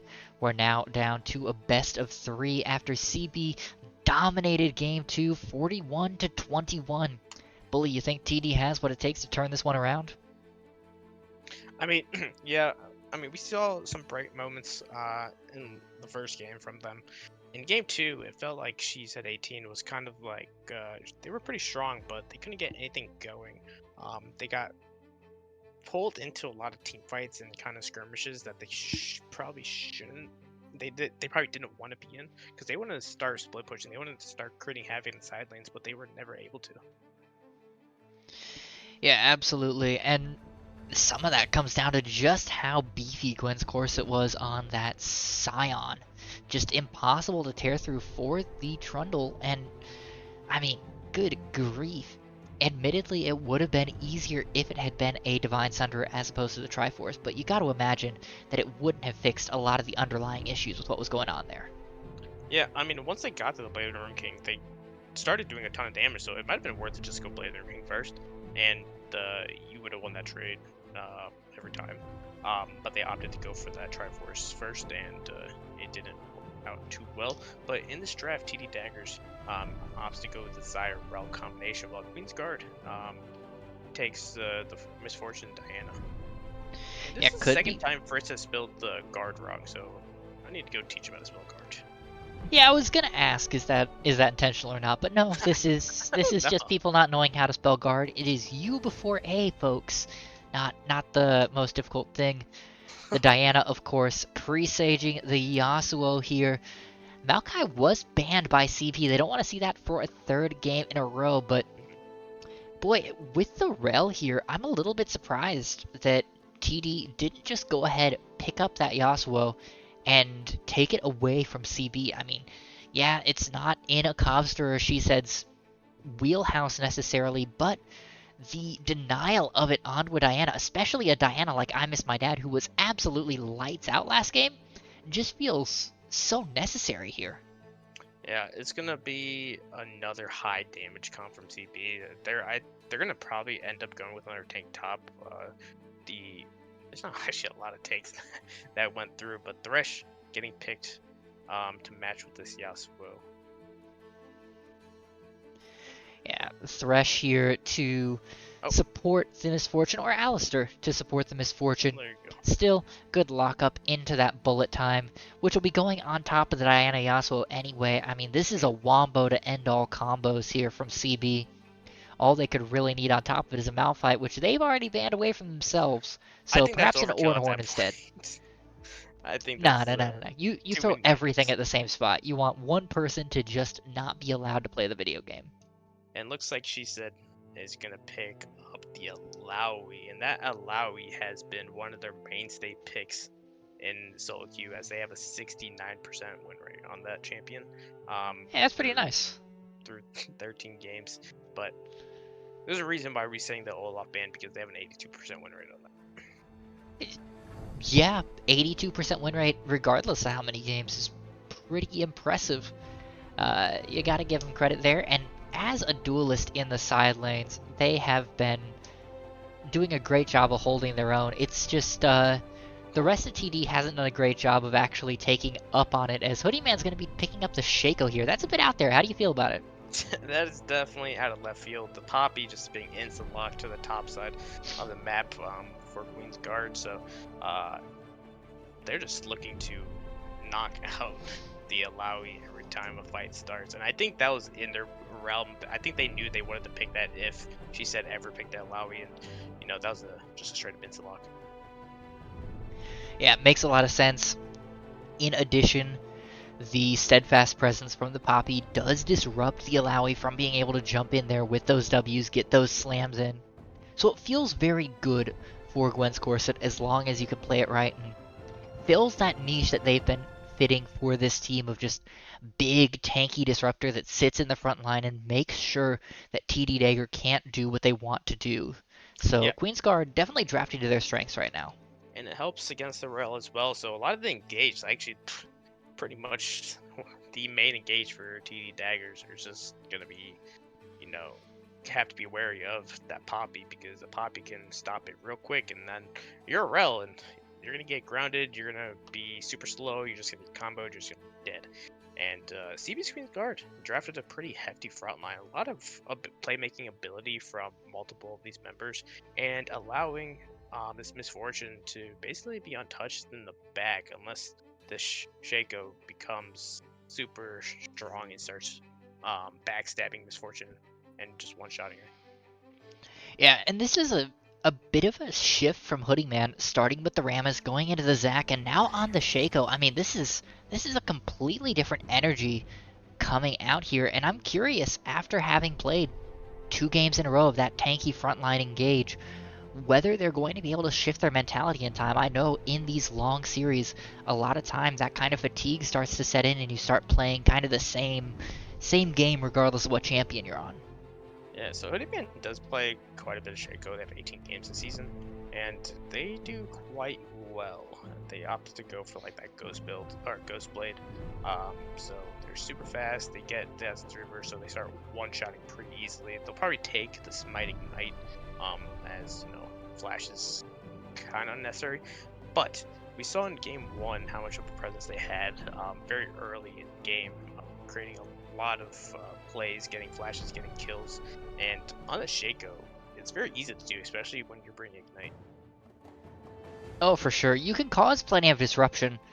You just have to make sure you don't overstep, that you don't try and get a little bit too aggressive, because Shaco, for all of his abilities, is a pretty squishy champion. So a couple of turret shots early, if you try and go in too deep for a backstab or a twin poison shiv, can just really tear you to pieces and stop any momentum that you start to build here early. Yep, and in this game, the Syndra is going to have to be very careful of when they use their Scour of the Week, because, you know, you have a lot of threats on the enemy team where they could heavily engage on you whenever that's down. So if you're trying to fish for that and you miss, you got to expect that you just need to back off, because could just be the go button. Mm-hmm. This has a lot of callback to what we were concerned about for CB in Game 2, where we thought that it would be better for Juggernaut to potentially have the Syndra because of all of the straight line run ahead engage that was coming out of TD. Now the shoe's on the other foot. A Cobster back on the Syndra. Will they be able to use that Scatter the Weak to disrupt this engage? I mean, it's pretty telegraphed, but sometimes in the heat of the moment, it's hard to use that spell accurately. In game 1, Juggernaut versus a Cobster was basically even. And that's because it was like a mage versus mage matchup. But they threw the Yone onto Juggernaut so he could have that playmaking ability, and he did very well on it. And that's assuming why they're putting him on the Yasuo, because he has that same kind of ability. Cobster is, you know, inherently one of the lowest ranked champions, ranked players on TD. But they played well game 1, but they kind of got flustered playing against that Yone. So I think that CB wanted to do that same thing in 3. Yeah, Juggernaut's been a nice bright spot for this CB squad in both games. I mean, didn't fall behind in game 1, really stepped up in game 2. So now on this Yasuo, on another playmaker, should be well equipped to do the same thing here in game 3. Yep. The big thing I like about CB's comp, right, and both TD's comp and CB's comp. So TD's comp, I think giving, she said 18, that Alawi is pretty massive. It gives them a very big threat, and to a lot of players don't know how to play against Alawi. On the flip side, they're giving a lot of engage and high damage profile champions to the CB comp, which we saw last game worked very well. So they're playing a very similar comp, but this time it's a little bit easier to pull off, in my opinion. And I think they have a little bit better of a bot lane than they did last game. Yeah, well, we'll have to see which comes out on top. Individual mastery or team fight prowess. TD, CB, both vying off for the IBS championship here in BOL. Game 3 gonna be on your screens in just a few minutes. We're gonna step aside, but don't go anywhere.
Ladies and gentlemen, welcome back on the Rift. Game number 3 is upon us. TD on blue, CB on red. We've got a best of 3 on our hands, you know? May have been a Oh, best that's of some 5 to start shenanigans. off this finals, but let's see some shenanigans. We love it here. Elsword going in, has the pulverize, looking to find a flash onto somebody, but Rex, a little bit too sneaky, able to sniff it out, and they'll just waste 2 wards on a single red buff. True. Something to note: Coaster actually opted to go the Airy this time, and in the game one they opted to go for that first strike. So I was like, you know what, this is probably gonna get a lot of first strike value, but no, they decided to go the Airy. Maybe they're afraid of just continuous harass from Juggernaut, just you know, dashing through minions and attacking you. But like in a range versus melee matchup, I think that's like the dream. Is like you're able to get these stacks very easily. Yeah, absolutely. It does feel like a bit of an unfortunate choice from a Copster there, but might be just trying to poke out Juggernaut a little bit easier, a little bit of guaranteed damage with each of those auto attacks as they abuse the level 1 range advantage at least. So we'll have to see how that works out for them. I'm interested in Hoodie Man's Hail of Blades here. That's not exactly rare on Shaco, but it definitely does push you down this AD tree. Yeah, Hoodie Man's definitely gonna go 80 this game. I think that's mostly what they play. You don't really want to go AP, because if you fall behind, you're pretty much useless. But right now we see just slight trading in mid lane. Juggernaut's gonna just probably take quite a bit of damage early on here, but they're just trying to get as much minions as they can because they know they're not gonna get a lot of kill threat early on unless a coaster actually makes a mistake. And Juggernaut actually takes a turret shot there. Yeah, speaking of mistakes, dashing into turret range definitely ranks among the mistakes of all time there, Bully. Oh, here we go. That's a level 2 advantage. Elsword is going to take a dash in, and first taking a ton of damage. But Yeah, barely ticking over to level 2, but that costs yeah. them half their health, costs them their potion. They might have to use the biscuits as well. I mean, this is awful. Axel and Elsword still basically full health, so it could not be going better for the bot lane of CB here. Trying to put their foot down early and avoid the struggles that they've been having in the first couple of games. Do you remember when Headbutt Pulverize was actually really hard to hit? Oh, Yeah, double up. I started back when that was a thing. I started as a support main on 140 ping. Alistar was one of the first champions I learned. I got really good at buffering that, and then they made it free, and it really, really insulted me that they would just take away the real skill expression on Alistar of can you hit your skills. Excel is actually hitting these. Oh wait, we looks like. Or Hoodie Man going in hard here. Flash crash down from Rex, but gets utterly stymied by Elsword, and that'll be the end of that. That's an expensive play from the side of blue that doesn't work, but Juggernaut very, very low.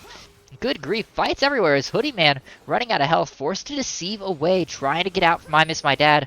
Crescent Strike nearly takes him down to about 15 health is that Shaco, but it will not be enough. What do you mean? Diana That kill? cannot. He knows he's in that push too. Yeah, I Miss My Dad trying to get in there, but boy, fighting left, right, and center here, Bully. Yeah, and honestly, TD Fritz is gonna take another double up to the face right there. So this game going so much better for the bot lane of CBs than the other game. But on the flip side, the entire top side for I Miss My Dad is still up. So I wonder when they're gonna go travel up there. Yeah, it's still up, but they're already 2 camps up on Hoodie Man. Like, the lead that has been created without having to take that top side will just extend further when this Diana rotates up and starts taking some of those, unless Hoodie Man is able to get some of that on their own here, able to sniff out that this Diana's been basically vertical jungling at this point. So we'll have to see what happens. I think if we see these two interact, Hoodie Man's going to be in trouble once again. We already saw that trade go strongly in favor of the Diana before. Yep, Juggernaut eats a Scavenger weak, but Diana tried to go for that counter jungle. Was not able to get the big raptor. They were too scared that they're gonna lose their top side, so immediately went directly to their own camp's top side. They're gonna secure their own buffs, and Juggernaut rage quits the game. Yeah, it makes a whole lot of sense there. You know, sometimes when you have to play these melee matchups, you just say it's time. We gotta reset mentally, as we appear to be in spectator bug. So we'll back out to the analyst desk until Riot decides to fix themselves here. But Yeah, Bully, 5.5 oh, minutes in, we're game's back. just about dead even. How you feeling? It's pretty good. But I, in the mid lane, it's kind of almost as you expect. Juggernaut did take a pretty bad trade early on. Oh, Where they look tried at to kill where the. L-Sword is. Oh, Flash in to get the headbutt pulverize onto Fritz here. Rex in trouble, has the crash down available, but it might not be enough to get out here with the slowdown. That's a good gank from the Alistair. Forces Flash and Ghost out of the Saya. yeah, and that was a good flank. And now Excel. Oh, looks like Gwen's Corset is gonna probably die here. Very Yep. dead as Hoodie Man coming in.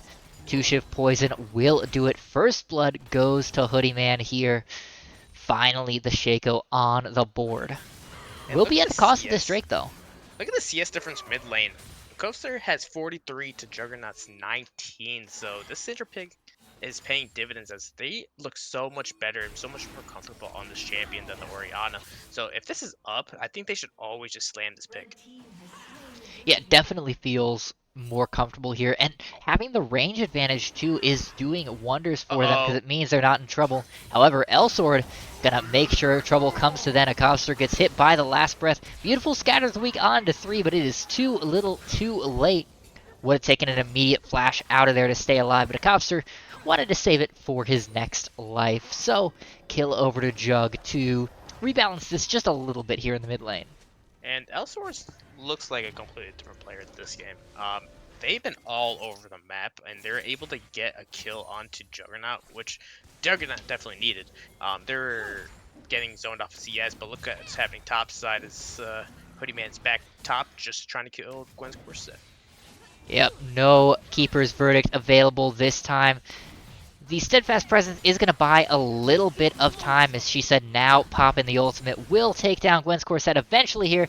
Might go over to Hoodie Man once again. Yep, farming that Poppy like she's a minion. But this is pressure for She Said. This is time for this Alawi to scale and become that side wave threat, especially as she'll be able to pick up some plates here as well, deny some CS. This feels very good for She Said, even if you're not picking up the kill gold. Oh, and looks like Elsor get disconnected right there, and it's unfortunate because they disconnected right behind Alawi right there. So, that was unfortunate for them, but I think this game should be a positive.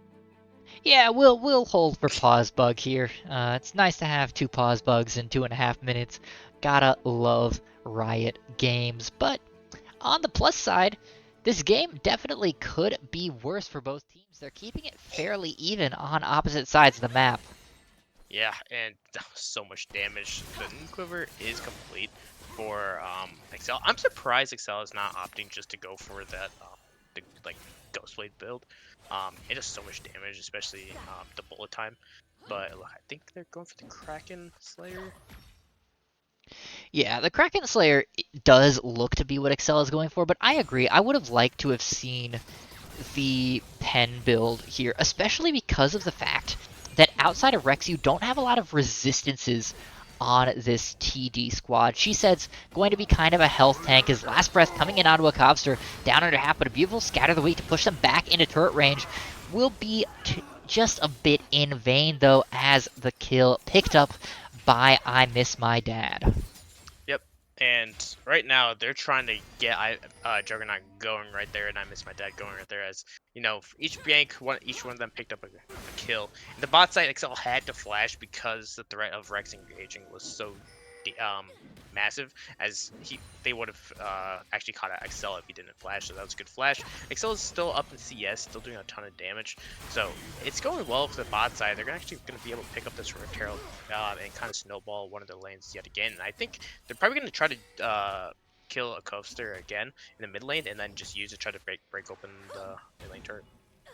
Yeah, it definitely feels like a Coaster's got a target painted on their back this game, but Props elsewhere, though. I mean, Axel's doing a great job of playing weak side ADC, which is not a sentence you normally hear.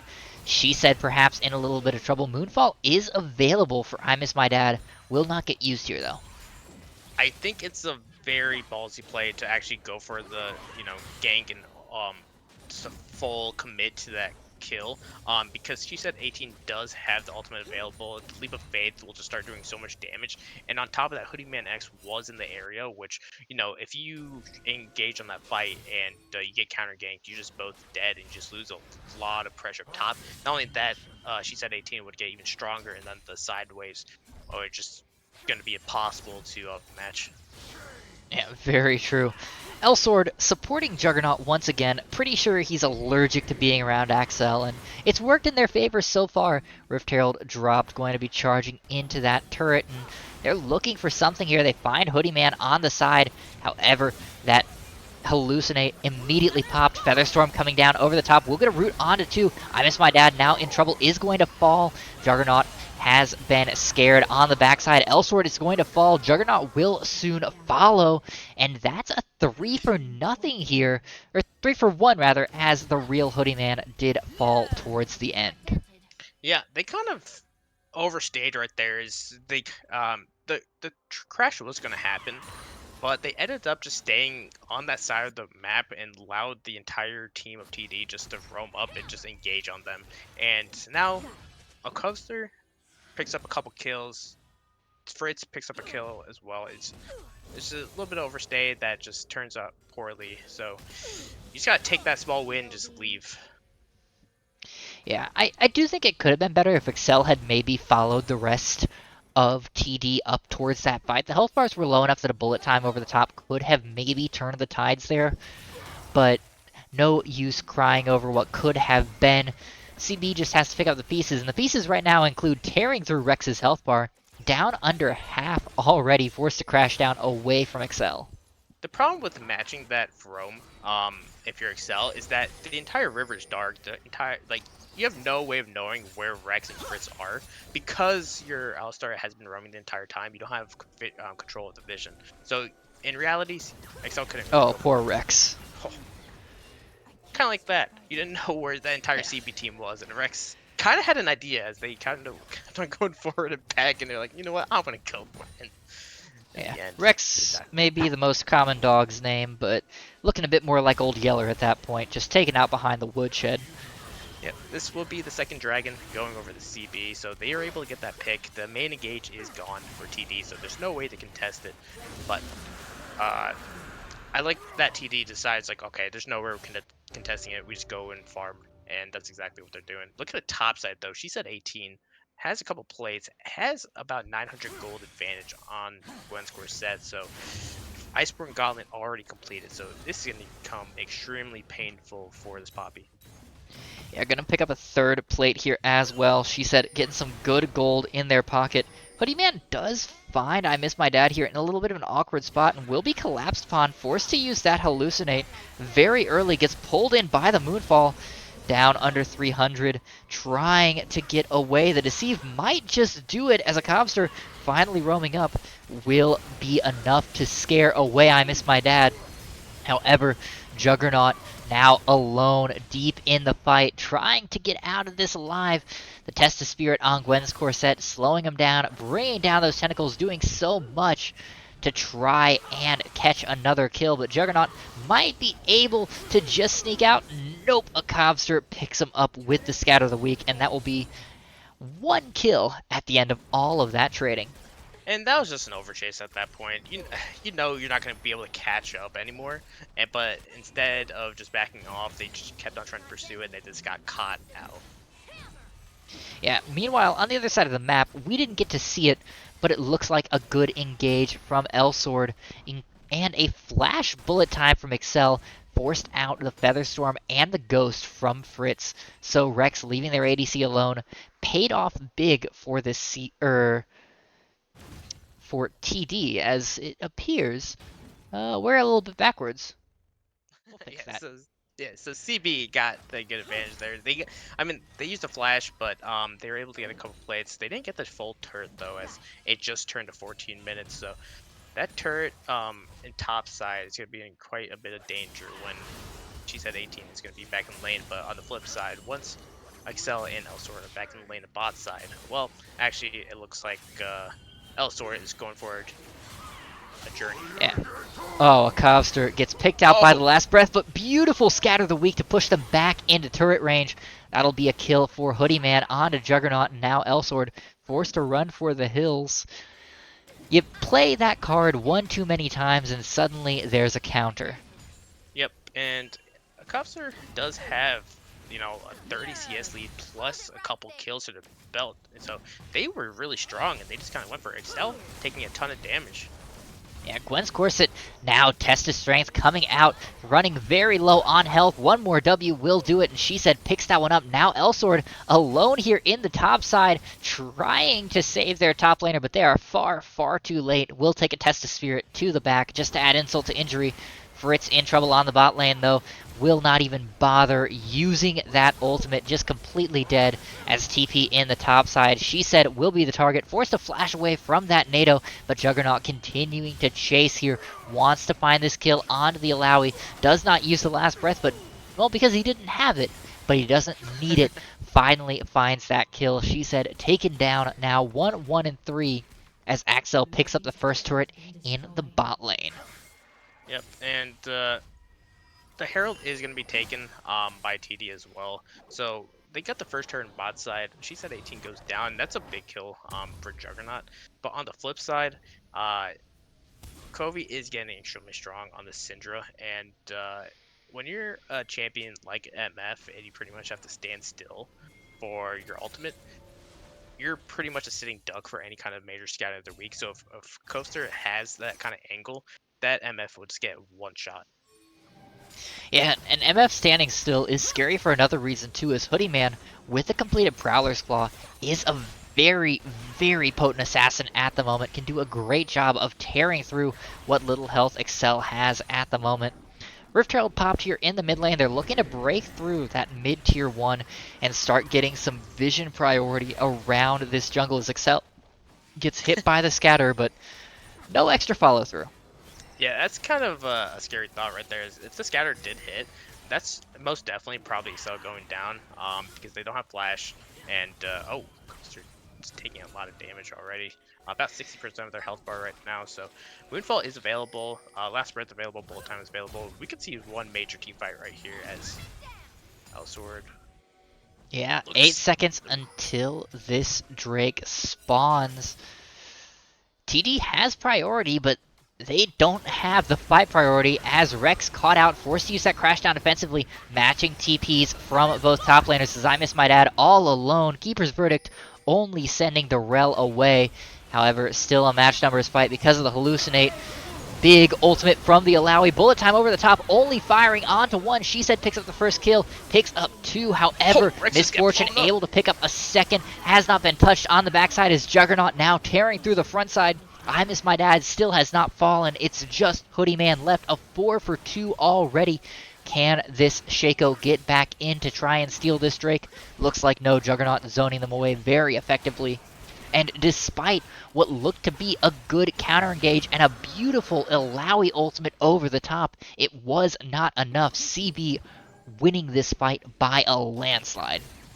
Yeah, it was a ton of honestly, the Bullet Time really didn't do a lot of damage, but it was enough to go. This is a choice from Hoodie Man. You're not allowed to do this. Oh, the bait has been taken. Hoodie Man makes it a delayed ace for CB Queensguard.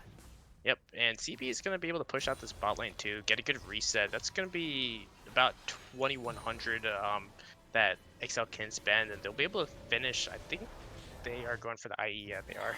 So they're going to be completed with the IE, and then Juggernaut's also going to go for the IE as well. And they're a little bit of gold off. They're about 1,000 gold off. So they're getting close to a major power spike as well. And we saw in that last team fight, Juggernaut was able to actually just get a ton of damage and was able to survive and eventually just became one of the difference makers in that team fight. Yeah, as long as you can just eke out a couple extra seconds here, it feels like You're doing great for your team. A matter of inches, some of these fights are, as the major carries going back and forth and back and forth. So many people right now with 2, 3, 4 kills to their name who could turn fights on a dime. Blastcone going over Hoodie Man in a little bit of trouble, forced to deceive away there very fast on the fingers as Excel gets hit with the scatter. The week is going to be shut down. That's 800 gold in the pocket of a Cubster just because Excel got lazy. Yeah. And now the fight's not over. I Miss My Dad could be in trouble here. Scatter the Weak does miss, but it does not matter. There's just enough damage to take out that Diana. Another shutdown goes over to a Cubster. That's 450 this time. Does come at the cost of the bot tier 2, but that's a pretty big win for this TD squad. Yeah, they should be able to get this mid tier 2, and that's a big mistake from CB is you're sending your ADC mid to push out the towers. Coaster might be heavily engaged on right here. We'll go yeah, down, Coaster actually. in trouble. Last breath is used. Good grief. Yeah, so you're sending your ADC pretty much gets caught out mid, and you have 2 of your members in the blue side of the enemy jungle with a lot of knowledge to where the other members are. So it's just an easy collapse for TD. But on the flip side, Coaster does TP bottom to try to match Juggernaut, but dies for it. Yeah, Jug might be in a little bit of trouble here. Stun completely misses from Rex, so forces the Magnet Storm out. That's an expensive cooldown used, and Jug will be able to just Blast Cone. No, he fails the Blast Cone a little bit. This is now very awkward, but finally Excel and Dad able to roam down, able to save their mid laner. That could have been a whole lot worse than it was. Yep. And Fritz almost came back to just to die as they had 250 health, and they're gonna walk their way all the way back to base on this one. But right now, next the big objective is going to be that Infernal Dragon, and that will be Soul if CB's able to get it. Yeah, a 23-minute Soul here, Bully. That's not something you see very often anymore. You normally see the teams that get these first couple of Drakes get really heavily pressured by the other team for the rest of them, but so far just free and clear on most all of them, winning fights pretty heavily when it comes down to it. Despite the fact that the kills are 12-12, the gold is less than 2,000. Feels like CB has some pretty good momentum right now. Yep, and Juggernaut is going to be pushing out topside. They do have TP, so it's not like they'll be missing this dragon fight. But I want them to be around this area, so if any massive engage happens, that they're there for the last breath. They're able to kind of capitalize on a major knockup. But right now, CB is just trying to keep out the... Elsword just having a little bit of fun. Just looking for a headbutt pulverize, nothing much. But yeah, CB's able to keep control of this pit. They have the priority in the mid side. They have the vision in the pit, but the only thing is on the other side of the pit, it's pretty dark. Yeah, not a whole lot of vision deep into this red buff jungle. I mean, ditto for blue side, but Rex, wow, that damage coming through massively. Fritz down to half health as well as the TP coming in from Malawi, but this is a little bit late. The rest of the squad already a bit routed. Now, TP match from Juggernaut, so this will be all 5 members of both squads. With the health bars so low on blue side, this is very dangerous. Elsword over the wall, does find a coaster. Beautiful bullet time will help take down that Syndra, only at the cost of the Alistair. Rex next to fall, she said soon to follow, taken down by another stray tornado. I Miss My Dad is going to fall on the backside as Fritz able to zone them away with feathers, but it's currently a 3-for-2 and only going to get worse as Fritz chased down by Gwen's corset.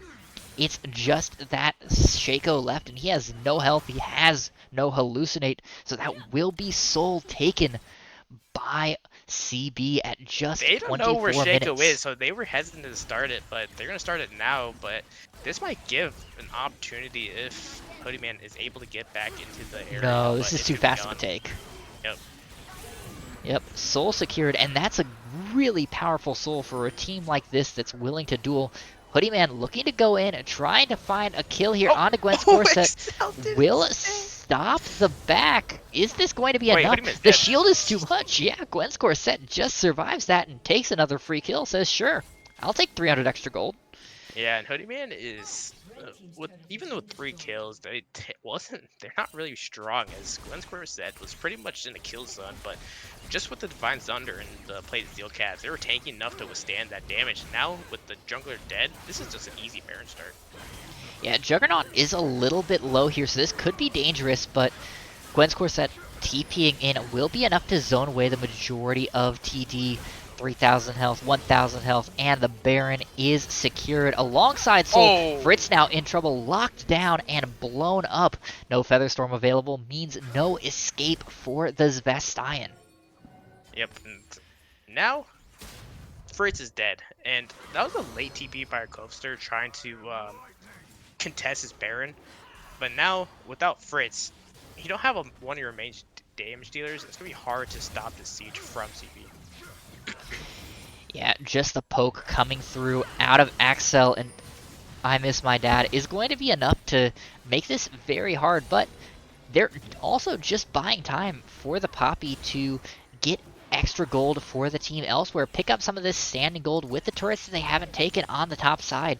So they're slowly pulling apart this TD squad bit by bit, and as the response slows down, as they have to rotate back and forth and react to the movements of CB, they're going to continue losing turrets, 2 already taken so far in this Baron power play. Yep, and that's gonna force She Said 18 to actually match Gwen's Corset's top side. But on the flip side, that's one of your main damage dealers actually gonna have to match this Poppy that's not been a major factor in just straight up damage, but is able to provide a lot of utility and just cause havoc. Oh, Axel gets engaged upon by Hoodie Man, but does not care. Double Up does enough damage to both the clone and the real one that Axel able to take that fight very easily. Hellsword is fearless, but probably should have a little bit more fear as they go down to a Cobster there. That was unforced error. Yeah, you have 200 health. There's no reason to go flash over the wall and just try to make a heroic play. But inhibitor turns goes down. She Said 18 is taking a path down to the bot side. Magnet Storm coming out from Rex. Yeah, you get the Yasuo, but Axel manages to find 2 on the back of it, courtesy of a great bullet time. Now Fritz all alone, trying to defend as this CB team rotates down, but it is too little, too late. The bot inhib goes down, as does Fritz, and I've seen this before. yeah, Hoodie Man, please don't. This is not loud. You cannot do this. You cannot win this fight. Especially not when Gwen's Corset starts with over 1,000 health. Forced to deceive away to try and survive a little bit longer, but boy, they're gonna lose that top inhibitor. They're losing this mid one already. Baron for another 20 seconds, and this power play just taking over the map completely for CB. Yep. That's going to be an 8.5k gold lead. Excel is 9-1 on this MF. Almost has the 4th item completed. Juggernaut on the Yasuo has 3 items and a little bit more. Probably working towards that GA, but right now it's almost impossible to deal with these members of CB. You kill one, but there's, if you kill Excel, you still have to deal with the Yasuo and Diana. It takes so much resources to try to kill one of them. You can't kill all 3. It's impossible. And with Hoodie Man being so far behind and lacking a lot of damage, you're putting a lot of your faith into a Coaster and Fritz. And Fritz is needing to use the Featherstorm very defensively half the time, running away. And they're sitting at 2 and 5. They're not that strong. Yes, they could do a lot of damage, but it's not like they could just 1v3 a team fight. Yeah, they're a full item down on Excel. Can you really put any eggs in that basket? It's a Xayah. Xayah does quite a bit of damage, but they have to play almost perfectly in every team fight. But they're just getting targeted, so is a Coaster, and it's really hard to deal with it. Yeah, Hoodie Man trying to find assassination targets, but as you said, really just not relevant on this Shaco right now. 3 and 4 with just 2 items. You kind of start failing to burst through people at some point, and if you're an assassin that can't burst, you don't do a whole lot of anything. Yep, and on top of that, this Infernal Soul with this much damage, especially on Excel, it's pretty much half healthing one of these squishy members with 1 double up. Yeah, it feels really good for this CB squad to have that much damage wrapped up in such a safe package behind Gwen's Corset and Elsword right now. Marching in this wave towards this top tier 3 that is already down to a third health. They're not quite going to finish it off, but they're also just sort of buying time. It's 30 seconds until this Elder Drake, and if they can get a nice reset off here, they can really take that easily. However, Rex looking for an engage. Axel too far away. Juggernaut's already dead.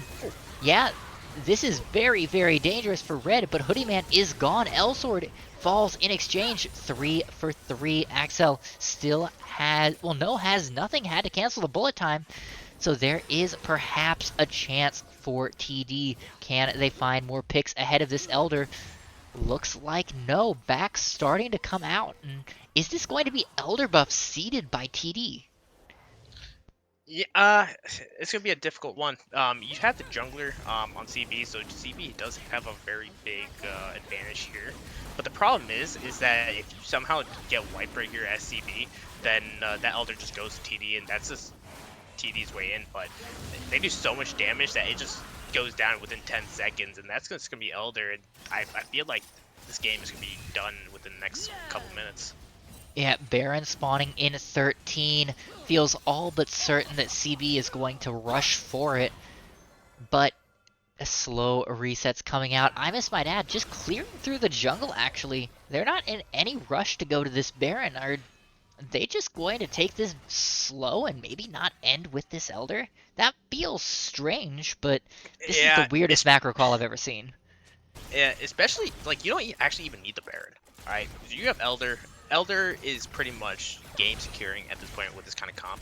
You have so many ways of engaging. You can just like basically just bum rush the base and engage and win the fight because of Yeah, absolutely. execution. Um, but the way that they're stalling going for this Baron. That's gonna waste another 30 seconds. They need to take this Baron and immediately go mid and push it into the base and win the game. Yeah, there's about 90 seconds left on Elder here. That should be enough if they group and push immediately, and that seems to be what they're going to do.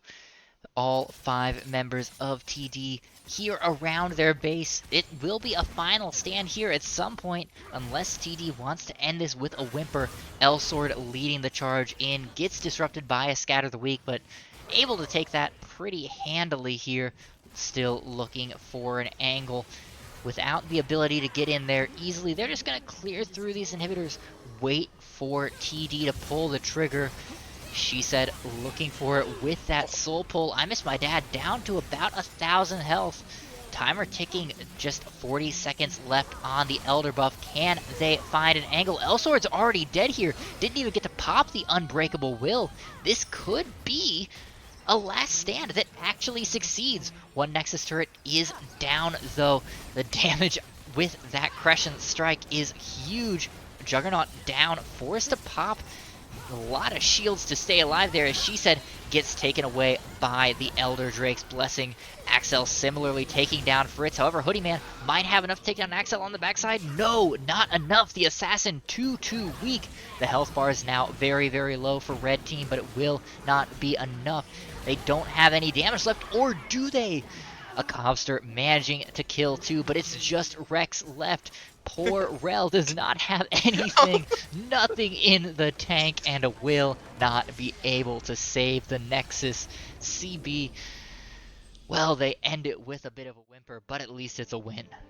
I'm surprised it was that difficult to end there. I don't know why they just didn't pull the trigger. They could have easily just went for the, you know, Unbreakable Will with the All-Star combo underneath the turrets and just look to end the game right there. They could also, when they backed, they could just all picked up a stopwatch just to give them that added security of not dying if they get caught out in bad position. But in the end, they did weak out and kill the Nexus. They were pretty much ahead for the back half this entire game. Their comp did do very well. They were able to secure a lot of these kills, and of course, all these dragons went into their pocket, and it made the game so much easier for them. So we see CB getting a little bit better on controlling the macro gameplay aspect of it. besides that first game was just all over the place, but they kind of got back into the rhythm. Yeah, and if this trend continues, CB getting better and better in terms of their macro control with each game. Yeah, this one wasn't as clean in terms of kills, 28-22 versus the 41-21 drubbing we saw in game 2. But if they can keep this macro up, kills aren't what determines games. The Nexus is what determines games, and right now CB has full control over that. So game 4 should be very interesting to tell us if TD really has a chance of taking this finals. Yeah, I want to see Hoodie Man on another champion. Like back to kind of like that Rammus pick that they did very well on early. They got the chance to show off their Shaco in this game, and unfortunately they did not do too hot. And they got a couple kills early. They had like a pretty decent score. I think they were 3-2 at some point. But they just did not get anything going. Like they got a lot of pressure topside, but that's it. And all the kills that they got that she said 18 didn't get, Hoodie Man wasn't able to do much with it. So I kind of want to see something that's more utility based and not kind of carry based like the Shaco pick. Yeah, well, we'll have to see what happens in the draft for game 4. But Bully, I think it's time for us to step aside and let these guys get into that lobby so that we can get moving on this 4th game. We don't want to be here until 3 a.m. after all, so we're going to be right back with the draft for game 4, folks. Don't change the channel.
Well, that's not the right scene. We're gonna fix that here in just a moment. We are back, folks.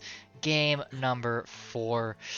I am Alls, joined by Bully, and we have a series on our hands, that's for sure. TD won pretty handily in game 1, but they've had 2 and 3 slip away from them in, what looked to be pretty convincing fashion from this CV Queensguard team. You think they've got enough in the tank to win this game 4? Well, they did switch up some things, but it wasn't their picks just yet. They did switch up their lineup actually, with Fritz moving to mid lane and Cream Cheese subbing in at ADC. A coaster is going to be watching from the sidelines for this one, so let's see if this shakeup kind of lights a fire on in their ass to try to bring this to game 5. Yeah, it's a little bit of a strange choice. I don't think a coaster was really struggling in that game, at least not until the end when it really ran out of control. I mean, they got ganked a couple of times, but they were able to continue to hold a fairly decent lead over Juggernaut. So I'm curious what the rationale was behind this change from TD, and I'm very curious to see how well it affects them in game. I imagine it was like a communication issue or something like that, something they disagreed or something of the nature which kind of brought the team down. Maybe they were in the wrong, maybe they're in the right, whatever. But obviously they wanted to switch things up, and Tristana is going to be one of their picks on Red 1, while the Maokai was, of course, B1'd again. Maokai, just a permanent fixture in this series. 100% pick ban rate so far. Tristana's a nice little flex here from TD. Could be going to Fritz now in the mid lane. Could be going to Cream Cheese in the ADC role, as the Trundle picked up, again, technically a flex. Worked on, she said, in game 1. Could be them again, or game 2 rather. Could be them again here in game 4. Could be Hoodie Man taking it something with a bit more agency that won't be just useless if it falls behind in the jungle. Lots of flex, not a whole lot for CB to read. Yep, and I think you have to kind of imagine that, okay, it's probably going to be a Drew. Is Excel going to pick the Ziggs? I imagine it's not going to be a Ziggs mid, because if you play a Ziggs mid against a Tristana mid, it's going to be a pretty big hurting after Tristana hits like an item or half an item. Yeah, Tristana does hit like a truck, but so does Ziggs and so does Cassante, especially in these lower elos. As long as you have the hands to play them, it's pretty hard to find a way to deal with the big man in the top lane. Question is, does Gwen's core set have the hands to play this? Well, I mean, they have been doing pretty solid. Just to nullify if she said 18 do anything besides game 1, and the game 1 she said 18 had the set in their hands, and now they're gonna have it for game 4. And I was wondering why we didn't see this pick come out before. Like after game 1, the game 1 they had, I'm surprised we didn't say game 2 or game 3, but we'll finally see a game 4 to see if it makes a difference. Yeah, set picked up to round out the first half in the TD squad. It did a lot in game 1. We haven't seen it since. Does it have enough energy here for She Said after a couple of rough ones here? Will the set have enough energy to carry this TD team to a game 5? Here's hoping. Both Win Brothers banned away, a couple of supports banned away from TD. There's a lot of options on the board for how TD wants to round out this comp. I mean, heck, they could make that a set support Tristana bot. Just really hyper aggressive here, looking for those face breakers from the word go. I mean, I don't think that's gonna happen. I think that's definitely gonna be a Cassante set matchup top lane.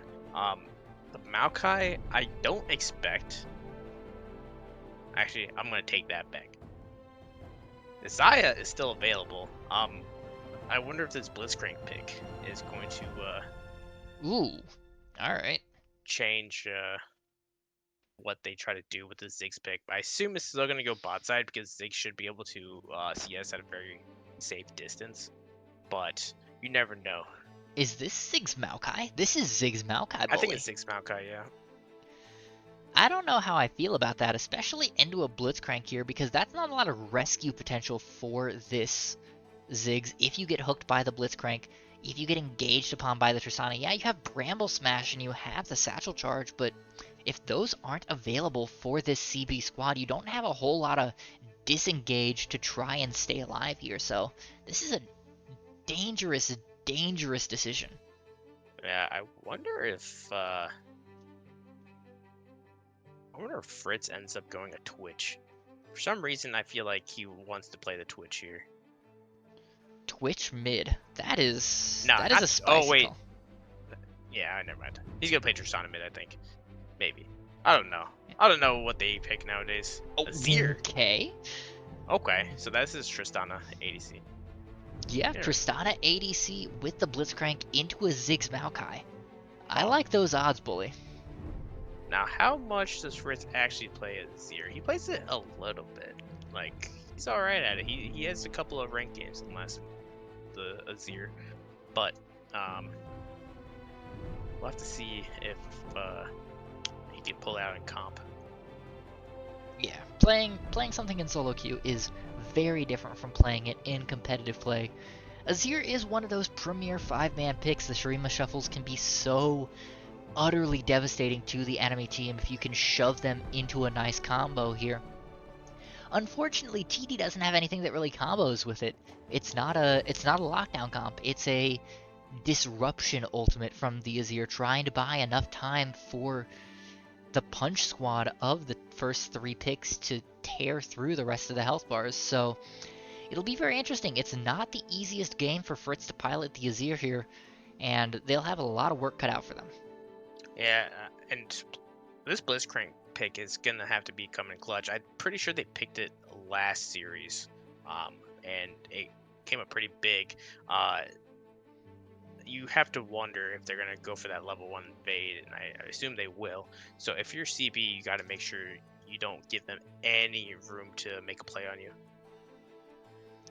Yeah, absolutely. You know, we said this in game 2. CB has a pretty narrow line to walk here. They've drafted themselves into a pretty tight comp.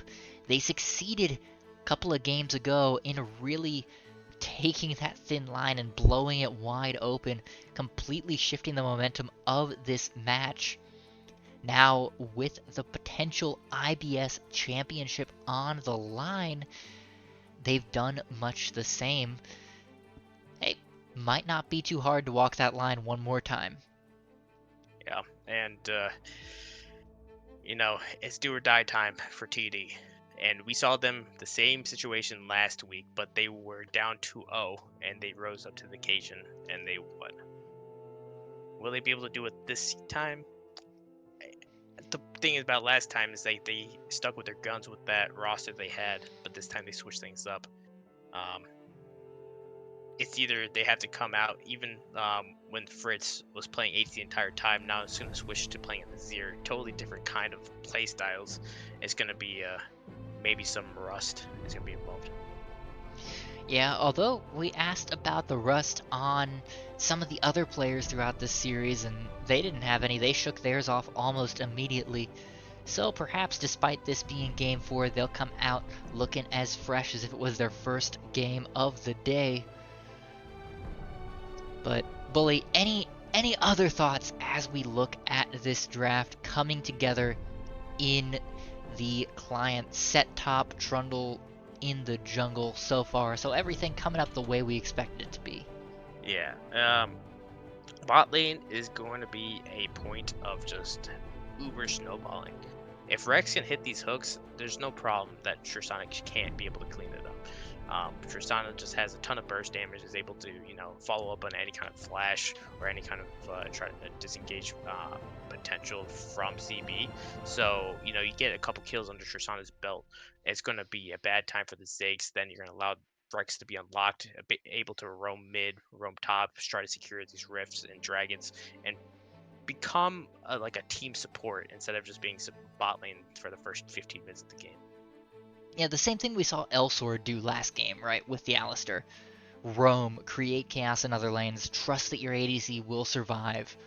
continue to put pressure down, work with your jungler to make the rest of the map unplayable. And if you can do that, sure, your ADC is going to be down a little bit, but you now have 3 other winning players who can carry the load until they get back into it. Yeah, definitely on the bright side is you do have a Tristana as your ADC, so it does have quite a bit of wave clear, so should be able to clear the wave before the wave hits their turret and kind of dissuade, kind of engage from that Maokai 6 combination. Yeah, absolutely. Well, Bully, you know, these teams, they've been trying real hard. They've done great to get to this point. They've got some great coaches on their back, but not everyone has access to great coaches all the time. So, you know, I think they'd really benefit from one of our lovely sponsors, Coachify.gg. It's a completely free platform, you know, helps those players connect with coaches without any commissions, no overhead. All you gotta do is sign up and they will help you find coaches or help you find players that want to learn from you. Use !Coachify in chat or just head over to Coachify.gg, sign up, tell them BOL sent you. Even if IBS is the one that gets you there, they'll appreciate you all the same. But with that being said, I think it is time for us to step aside. Spectator delay ticking down, but when we come back, CB looks to secure their championship in 4. TD Daggers looks to make it game 5. We'll be right back, folks. Don't go anywhere.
Ladies and gentlemen, welcome on to the Rift for Game 4. The teams are set. CB on the blue, trying to secure their championship here in IBS with a score of 3-1.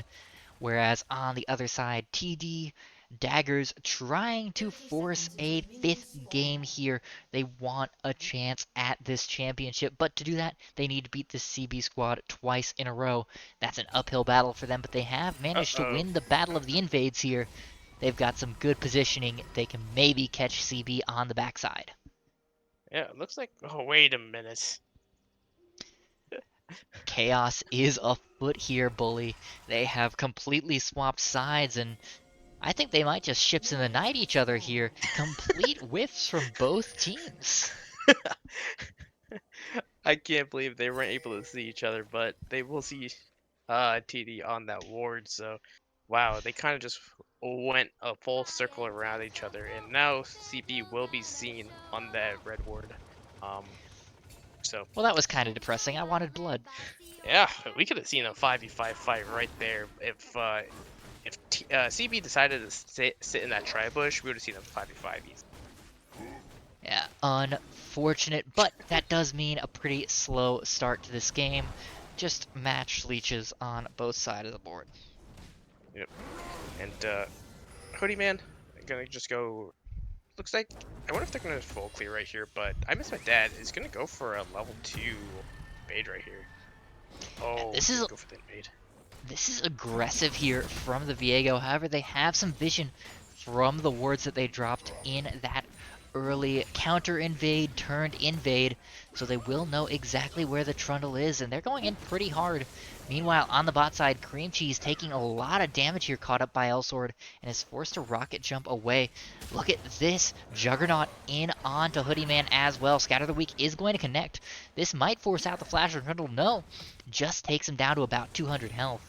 So Yeah. that doesn't actually force them out. That's a lot of tempo wasted for I Miss My Dad. I think I Miss My Dad could have actually just taken that fight without waiting for Juggernaut because they did have the red buff and Hoodie Man had the blue buff. So they have the extra damage from that red buff, and level 2, I think you could just take that fight and you could force that flash by yourself. You didn't really need to wait for Juggernaut, and it was just a lot of wasted time to do so. Yeah, the little bit extra CDR from the blue buff means that Chomp is up more often, but with the red buff, with the damage that true damage tick adds, especially at these early levels, it's just so powerful that I absolutely agree. I Miss My Dad could have taken that fight, could have probably won it. But so it goes. They're down on tempo. They're down about 2 camps at the moment in terms of that clear speed, and they'll have to try and catch that up somewhere here if they're going to get back to being on top here. Yeah, and the bot side, Excel is just destroying Cream Cheese with those bouncing bombs. This Cream Cheese is pretty much half health, has a pot left, but they need to start dodging these bouncing bombs if they want to stay in the lane. Yeah, that's easier said than done sometimes, though. It's a little bit hard to detect that hitbox as it's bouncing around minions. Will it connect or will it bounce over? You just kind of got to play it by ear. Hook does land on Elsword. He's going to take a couple of turret shots here. Forced to use that Twisted Advance defensively, but Cream Cheese continuing to go in hard. He's going to flash forward for the last auto attack. First Blood is picked up by Rex. Now Cream Cheese in trouble. Last minion autos will not quite take them down. They have nothing in the tank, but it is enough. They roll into the gas station on fumes. And that's all you need is just to hit a hook, and you see the power of that damage from the Tristana. Yes, they were getting pushed in, but one hook changed the dynamic of this bot lane. But the kill did go over the Rex with that Ignite, but in the end, they still get gold in their pockets. They still relieve a lot of pressure, and TD is up by about 700 gold already. Yeah, nice start for them. She said, though, getting ganked here in the top side, forced to flash away from I Miss My Dad and Gwen's Corset. Good early flash burn there. Cassante having a bit of a tough time, though, down 10 CS already, even with the early help. Yeah, I mean, they'll be able to collect this wave. They'll be able to even this up. She said 18 is actually going to have to TP here because the wave is in a pretty bad spot. But right now, it's still an even game on the top side of the map. Right now, you got to be careful if you're the combination of the Ziggs and Maokai, because without Flash, one hook can dispel your death. Yeah, and Rex has gotten the hooks that have mattered so far. Gonna have to see how far into the game that continues, because those 30-minute, 40-minute hooks are just as meaningful as the 2, 3, 4-minute ones. Yep. And Elsword is just gonna, poke Rex down just a little bit as Excel does make their way back into this lane. We do see I Miss My Dad looking for a play in the spot stuff. Yeah, Elsword will find the Twisted Advance onto Rex. The CC combo comes through. Rex is just locked up and locked down. Will be handed over to I Miss My Dad. Gets one last punch in for good effect, but it is far too little and much too late. Rex just went over the minefield, which is funny. And I think you just give that to Excel at that point. I think that kill was pretty much secured. Giving that to Excel, trying to get them early, Oh, Gwen's Corset in trouble here. Showstopper does come out. Gwen's Corset not level 6, so doesn't have the all-out in the... Ooh, boy, that Haymaker. 1 kill in the bag for this set. And she said, off to a good start, even if it does cost them the Ocean Drake. Yeah, and we saw She Said 18 on this set earlier in game 1. They did really well. We see it now this time. They get a big lead. They have a 11 CS lead plus a kill now. So, I wanted to see this before, and now we get to see it again, and it's just paying a lot of dividends. Yep. A lot of pressure on Ashisa, though, especially with the roster rotations elsewhere on the board. It's hard to predict how Fritz and Cream Cheese are going to be able to perform here. So she said the kind of stalwart up in the top lane has a lot of these expectations placed upon them, at least for us as the viewers on the outside. Oh, Rex is just looking for a play. Oh, that's unfortunate. So, Yep. Juggernaut DC the moment I Miss My Dad came in for a gank, but I kind of want I Miss My Dad to actually look for bot lane more, because it's an easy way in. You have the Maokai Twisted Advance to actually just set you up very easily. You have so much damage from Excel that it's kind of like a wow. Yeah, That's a good lot scatter of the damage. week there on to 2 by by Juggernaut onto Rex and Fritz. We'll have to see here as we wait with the hook out in the air If that exactly hook how much comes landed, out of it. Yeah. if that hook landed, I would mauled. Hey, Riot Games is a small indie company. I was looking at the hook. That was like, yeah, there's a good 4 feet from where the champion was to where that hook was about to land. Fully And, repeat after me. Small indie company.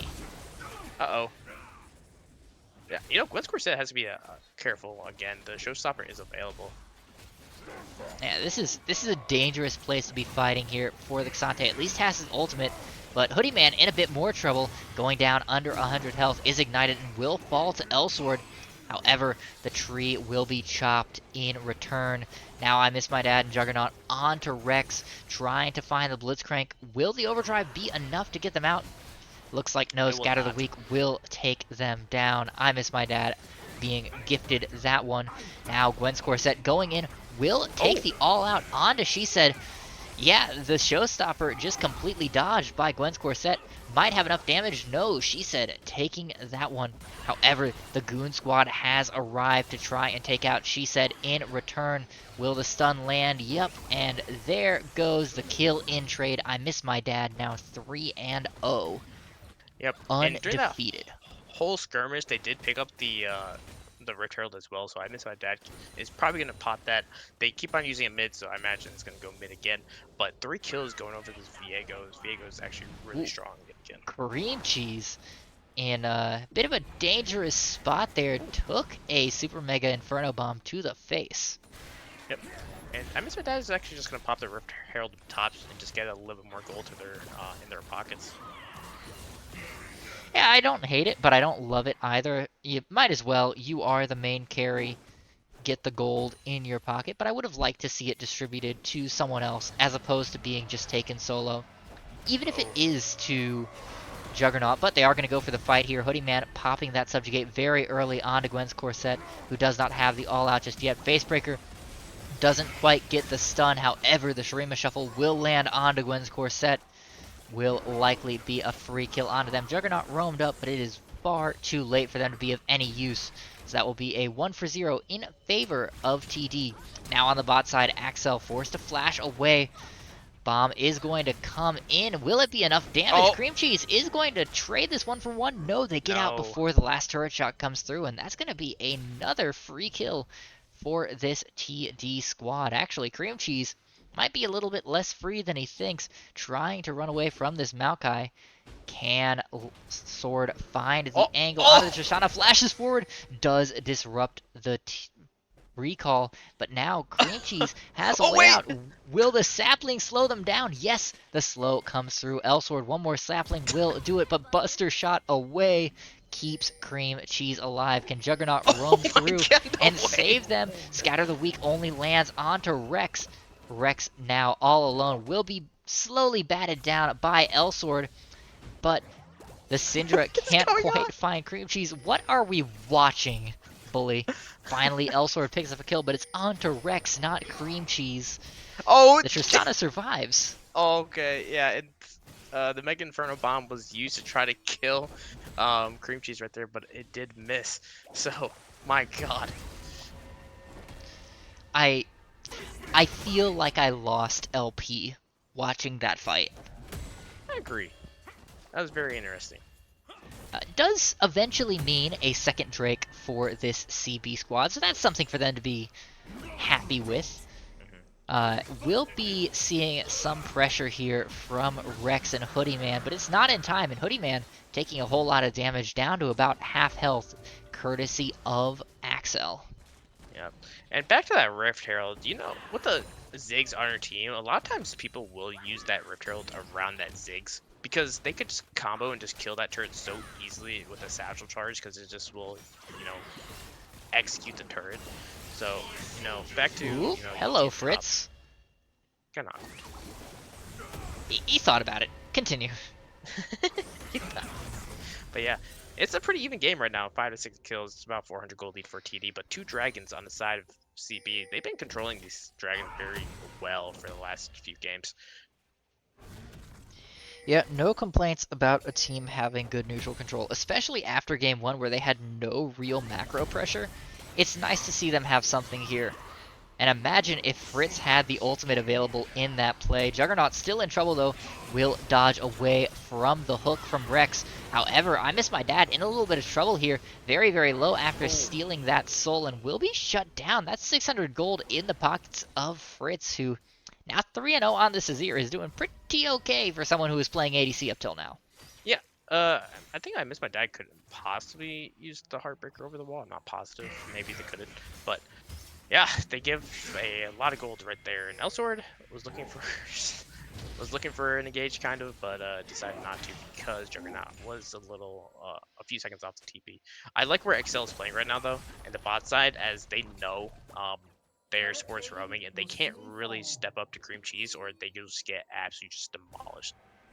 They don't need to step up though. They've got a 35 CS lead. Oh. They've got the pressure advantage. They're perfectly fine as Hoodie Man a little bit caught out here. Elsword in the area as well. Twisted Advance is going to find Fritz. So good damage coming out. Nature's Grasp onto Hoodie Man. Down under 100 health is the Trundle. Is there enough damage there? No, not quite. Hoodie Man limps away, but will be chased out from this top quadrant. Yep, and that's super close as there were a couple members that are pretty low, but Rex is in the area, both Maokai and Rex, so it's still going to be that 1v1 in the bot side. Cream Cheese is still super low. Cream Cheese actually has to back away from this one. Another bouncing bomb will kill Cream Cheese. Yeah, Rex walking forward does find the stun onto Juggernaut. However, Fritz completely whiffs the ultimate, doesn't get the shove back into turret, and that is a kill that could have been. Yep, and oh still no, see so much Fritz. action as mid-wave. Oh, Forced to flash away, but I Miss My Dad hooked under turret is going to fall here. Not even going to trade Rex in return as they forgot about that shield on the passive. yeah, there's a lot of action mid, but you're playing close to your own turret, or close to their turret with a blitzcrank on the team. Yes, they could be missing 9 of their 10 hooks, but that one hook that hits is going to pull you into the turret. You're just going to die for it. So a lot of time wasted trying to like basically just fish for kills against a Blitzcrank, and you just die for it. Yeah, real unfortunate there for them. However, they do still pick up Rift Herald too, so that's a little bit of good gold in pocket for them, and a little bit of push pressure for Gwen's Corset here whenever they choose to drop it. That will likely be first turret for them in the top lane. So it's a consolation prize at least. They're still down about 1,500 gold now, courtesy of those shutdowns, and the 2 kills taken by I Miss My Dad. This Azir just 4-0, massive at the moment. Yep, but looking at the bot side, Excel is 144 CS, has the Leandri's completed, very strong Ziggs. He's gonna shove it. Oh, Elsword caught out here. Will be in a whole lot of trouble, forced to flash. Yep. I feel like that's been a theme of every game. Elsword just a little bit pushed up into a wrong area. But last game, the entire team was so strong that he could do it. But in this game, it's not like that, where you can just get heavily punished still, especially with a strong Azir in the mid lane. Yeah, absolutely. Their boldness coming back to bite them as Rex gonna get caught out here though. Gwen's Corset with the collapse will be enough to make sure that that does go through. They pick up a bot turret as well thanks to Excel, but look at the minimap. Yeah, Gwen's Corset leaving for so long means that she said gets a ton of pressure deep into that tier 2 already at just 16 minutes in. And then, she said is going to get much stronger. You cannot let that turret go down to, she said, that's another 600 gold that would go to them. And then they could start creating, they could do a lot of damage. We saw in the first game, the Showstopper did a ton of damage. They were doing a lot of damage with the Haymaker. You cannot let that happen. You have this Ziggs. Now you have to rotate them around the map. There's so many low turrets that you can just basically pick up for free with the satchel charge. You need to do so. The dragon's coming up, but you need to make sure that this top side does not go unanswered. Yeah, absolutely. However, they're not returning to that set quickly.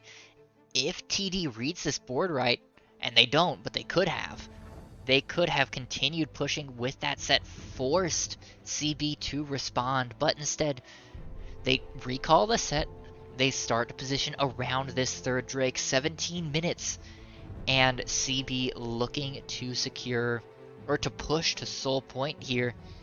With the Trundle pushed pretty far out, this is dangerous. TP in from She Said behind. Showstopper will land onto one here, but Hoodie Man being pulled off of this Drake, this is not great for them. Nature's Grasp will lock them up for a little bit longer as well. Hoodie Man very, very low already. However, the Syndra already shut down. I Miss My Dad in trouble in the back. Can't quite find a soul. All out coming out only onto one, but Hoodie Man is going down. I Miss My Dad has found their first soul and now gets to reset. Gwen's Corset refuses to die. A triple kill now for I Miss My Dad. They will fall eventually, but it's still an ace. 5-4-2, and that will be Soul Point secured for the CB squad. I Miss My Dad was so low and so close to going dead, but Hoodie Man X kind of ran into him, giving I Miss My Dad a free kill and free soul to pick up, and he was able to pick up 3 more kills off of it. And so it's just a small mistake. I think for Hoodie Man, you just don't keep on running towards Viego. You just died just somewhere else. But I think you are on the wrong scene right now. You should probably go back to the game. Yeah. I realized that. I looked over. I was like, that seems wrong. Well, congratulations, folks. This was a game made for radio. Yep. I hope, how many people actually listen to the radio nowadays? I listen to music, drive to work and stuff, but, do you just listen to the news on the radio? The only thing I listen to on the radio is, football. Valid. Even though and that's I don't just even if like I'm in the car and can't watch. Radio. Yeah. Just get NFL Plus, where you get to watch the games on your phone. While I'm driving? That seems smart. Don't drive. Also, college football, man. Yeah, it's been a good season. But back to the game, and close goal lead, but again, CB is on Soul Point. And in that fight, we saw a lot of damage being thrown down by Excel, a lot of kills being picked up by I Miss My Dad. So Fritz did go down in that fight, and I don't think he had a massive impact for being a 4. Now 4-1 Azir. Yeah, the ultimate landed on a Juggernaut, but that was about it. Just felt underwhelming. Gwen's Corset in a whole lot of trouble here. Took a bunch of turret shots and will be gifted over to Hoodie Man on a silver platter there. Just a bit of an oopsie. Yeah, I mean, you have an Iceborne Gauntlet, and you're facing against an Azir. You don't want to actually take a trade into the Azir because the Azir will just kill you. But Juggernaut stepped up a little bit too far. Yeah, might be a little bit of a bait. I Miss My Dad in the area. Cream Cheese read it correctly and will not fall for it. However, now Rex being collapsed upon by Elsword, forced to dash out of that at full speed. So, small collapses, small attempts from both teams. Nothing actually doing here as the Baron spawns. Yeah, I kind of want to see Excel shift back to mid lane right here, because mid lane priority is super important when you Elsword might get caught out. Yeah, Elsword looking to dodge the hook that never comes out. Rex choosing not to use that. Has the blue buff as well, so this is a Blitzcrank that wants to be throwing out hooks constantly. We'll save it for Juggernaut, but nope, doesn't use it there either. Yeah, so I want to see XL into the mid lane, because getting that mid lane priority, getting that full shove, and also getting poke onto some of these damage dealers just creates so much value. You're able to get a lot more deep vision, and you're allowed to protect your sideways if you need to use that Mega ultimate to clear the waves. So I want to see that shift. I think it's much better for Juggernaut to be in the side wave rather than the Ziggs. And also, you have obviously a Cassante there as well. Yeah, I definitely agree with you. Only problem is CB doesn't seem to. Ziggs once again on the side wave, trying to push pressure down. I guess trying to get solo XP and gold up here that they don't think that Juggernaut necessarily needs, but feels a little bit awkward, feels a little bit rough, and they'll be paying for it perhaps. They are in a bad spot Elsword in this jungle. Caught out, burning down, forced to use that Nature's Grasp defensively. Fritz on the side, trying to collapse, cannot quite find it, but Hoodie Man is the only member pushing forward now. Uses that Subjugate onto one. Gwen's Corset now separated from the rest of the team, trying to use that all out to get out alive, but will not do so. Rex picks up the kill onto Gwen's Corset. Elsword will be forced to flash over the back wall of the pit here at any moment. Meanwhile, on the other side of the fight, Juggernaut trying to zone away. Well, perhaps that split of Axel wasn't the worst thing in the world, because now look at the top side of the map. Excel's going to pick up a top tier 2 for this, and with I Miss My Dad moving back in, they might regain control of this pit with just 50 seconds to go until Soul. They get the control of that, but that could have went a lot worse. You didn't have Juggernaut there or Excel in that beginning of that fight. If it got picked off, those three get picked off, that's immediately possible Baron. Yes, you have to deal with the pressure and damage from the poke of Excel and Juggernaut, but you do have your way in, especially because you have the Zero, the Tristan. You could melt that Baron pretty. Yeah, absolutely. But the dangerous play from CB not punished by TD Daggers, and as we see now, 20 seconds until this Drake spawns. Set on the top side, looking to get one last back in. It'll be all down to these TPs. Where do they come in? What angles can this TD squad take? They're just being forced out of the jungle. TP in from Fritz behind, trying to find the angle for the shuffle here. However, so much damage. Rex is zoned out. Juggernaut gets hit by the hook. Juggernaut is dead. Rex will fall in trade here to the burn from Leandries. No, surviving, however, still forced out of the fight, so this becomes an effective 4v4. Question now becomes, can Hoodie Man get in there and get the steal? She said helping to escort this Trundle in. Fritz on the side gets the scoop onto 2. Axel very, very low, but does not go down. I Miss My Dad does get the Azir. Will have plenty of damage from that. Will find Excel on the backside. Hoodie Man being dueled by Gwen's Corset behind the pit. Will go down. There's no Trundle left, which means that this should be a very free Drake for I Miss My Dad. That will be Mountain Soul for this CB squad. Yes, she said flashing in, trying to find the steal. Does not get it. Haymaker only lands onto one, and now it's Rex and She Said trying to turn this fight around, but they don't have the damage. Gwen's Corset might just survive this. Rex cannot get the kill. A shutdown for I Miss My Dad, and Ed a 5 for 2 ace, I believe. Maybe a 6 for 2 ace. It was hard to count. That fight went for about 12 minutes. But Soul picked up, Mountain Soul picked up for CB. CB is all in the driver's seat right now. Probably not watching NFL Plus, but now the Baron's pinged out. So you can see that fight was super close. The big problem there was Fritz was the only person on Excel. Excel could have been easily targeted by She Said 18, but they never turned around. Excel was able to get that 1v1 kill and then was able to get a lot more damage out to secure that win for the team. And, you know, on the other side, Hoodie Man was 1v1ing Gwen's Corset, and Kazante is a champion, so of course Hoodie Man was losing. Yeah, and this is something we've called out from TV a couple of times now, that occasionally in fights they get very split focused. They don't concern themselves solely with the damage dealers. They concentrate on 6, 3, 4, 5 different places in the fight, and if they did just zone into a single place, they could have much better control of these fights and could potentially win them. That was very, very close at some points, but they just weren't able to finish the job. Yep, and now Baron in the pocket of CB, and with this siege, they have the Ziggs. They have so much damage. They could start knocking these turrets down very easily, but it looks like they're opting to split this, which they just gotta be careful not to get hooked by this Blitzcrank. Yeah, playing the 1-3-1 right now. Want to get that Baron applied to all of the waves at once. Elsword and I Miss My Dad are pretty good associates here for the Ziggs, as the poke from the bouncing bombs just continues to chip away at this turret.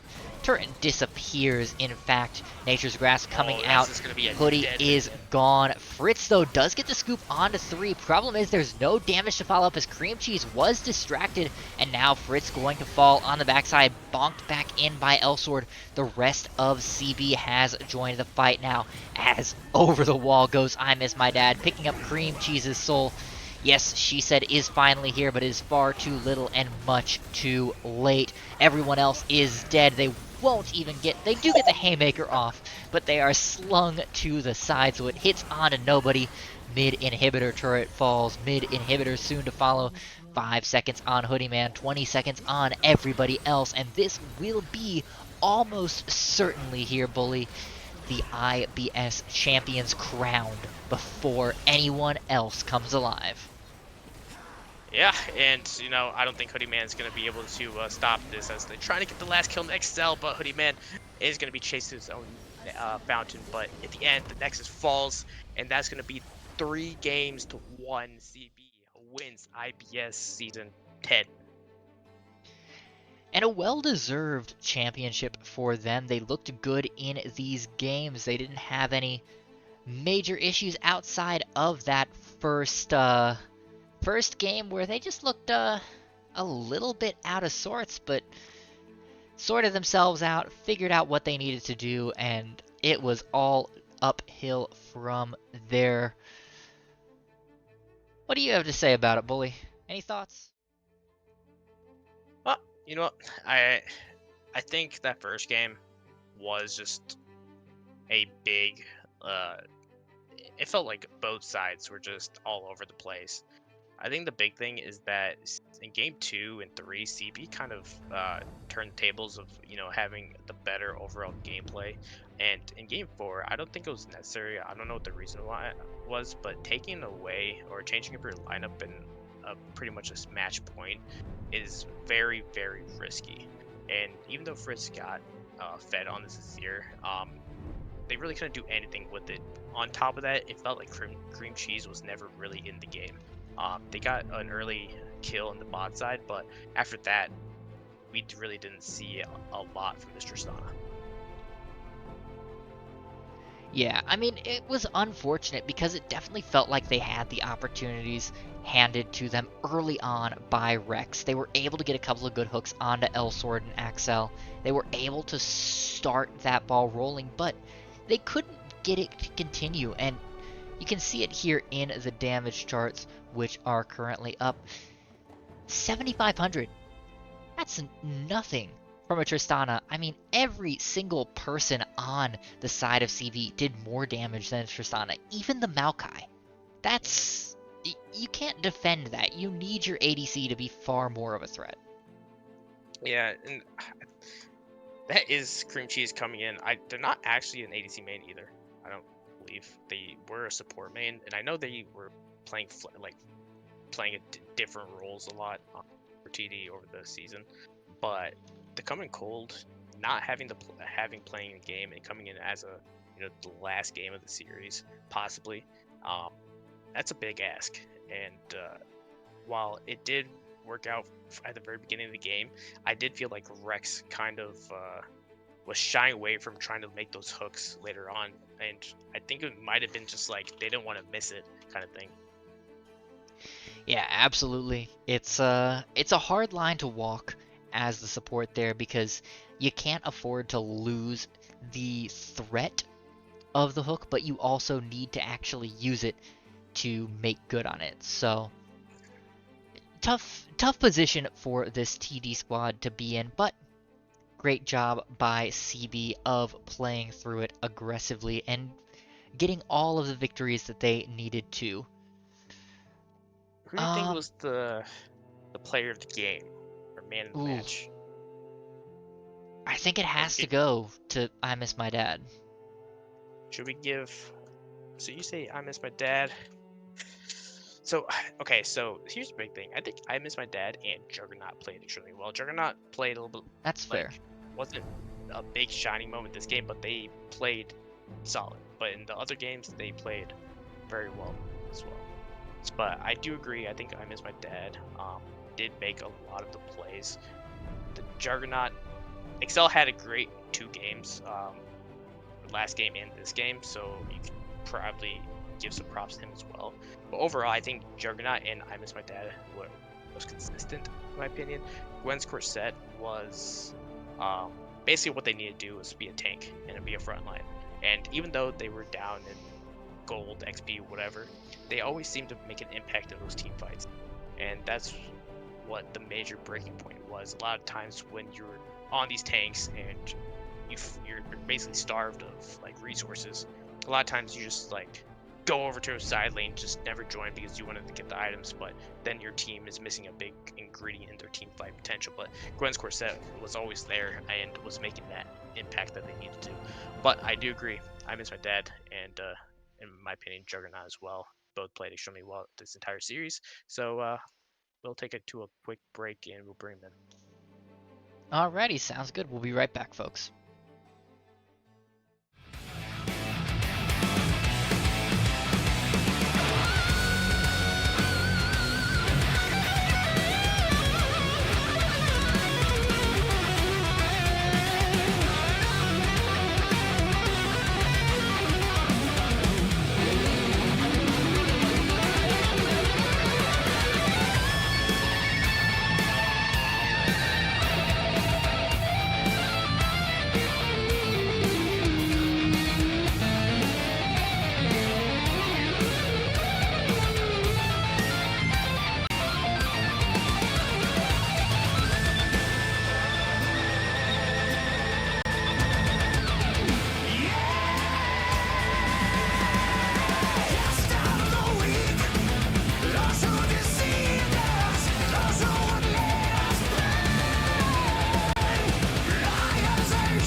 folks, we are back and we have a party in the call. We have the jungler and mid laner of this CB Queensguard team, as well as their coach. Hi guys. Hello. Josh, Jug. Hello? Hello. what's up? We're here. They can hear us. We're here. I'm so sweaty. I need a Well, shower. On the bright side, this didn't go to 1 a.m. But congratulations, not you, Chach, but Thank you. Jug, congratulations. I think overall was, a good series. Game 1 was a fluster. You guys have... I kind of want to go to Game 1, actually. What was going through your minds? Joe, take it away. I'll take it away. Let me remember game 1. 1 second. Well, I gotta pull up the throw thing. after throw and throw. Yeah, it was honestly the set. I got a little tilted. Not gonna lie. Yeah, T-Bone was an issue there. I mean, so was Fritz too, and Hoodie. They had a lot of CC, so we couldn't really execute anything. I mean, I inted pretty hard in the dry pit, but we had a plan where we were gonna collapse on them. So I hit the blast cone over, and just nobody followed up. So it just looks like I inted really hard, which I did, but yeah, they got really strong really quickly. So I mean, that's why we had to get the Rammus out of there. Yeah, and then you guys ended up banning the Maokai in Game 2, and it worked out well, and then got picked Game 3, then banned Game 4, I think. Picked again in Game 4. Picked again. Okay, yeah. So just taking away that Maokai definitely made it look like TD was having issues without that Maokai pick, and plus that Mumu pick that we saw previously in the season. It felt like kind of threw the TD roster into a spiral with what they wanted to draft. I guess that answers our questions for Dory because Yeah. From my perspective in Game 1 draft, we picked Tom Kench wanting to leave it up because we didn't know if Maokai was going to be supported or not still. So I kind of wanted to have them show the rest of the draft, and I'm kind of glad I did because Rammus it's hard countered by Soraka. He should be able to not play the game, but he was kind of being veiled by the Maokai ultimate, and it made it really hard to properly lay down the silence. And I don't think Sword realized he had to put it on his own feet when that happened. But yeah, we kind of did not look adjusted. comfy on that. Yeah, he said he could play it, and I trusted him. And I like to try to just trust these guys when they say they can play something. But we've learned, we've got a philosophy about it now, where it's like, no, you don't play this anymore after they play it in a scrim. But in terms of the Maokai and Amumu, I kind of noticed while doing research for the draft that Toxin picks Amumu first rotation every single game it's available without fail. And I figured that their team must not be particularly used to it because most people don't ban Amumu because it's kind of it's good in our elo, but in general, the champion just doesn't function well unless you're playing around CC, ultimate layering and CC layering. He doesn't peel particularly well compared to other tank junglers. So I thought that taking Amumu off the board would be enough, and then Maokai kind of rocked our shit, and so we had to also plan around keeping Maokai off the table. Luckily, they didn't seem to have many good plans for jungle outside of that.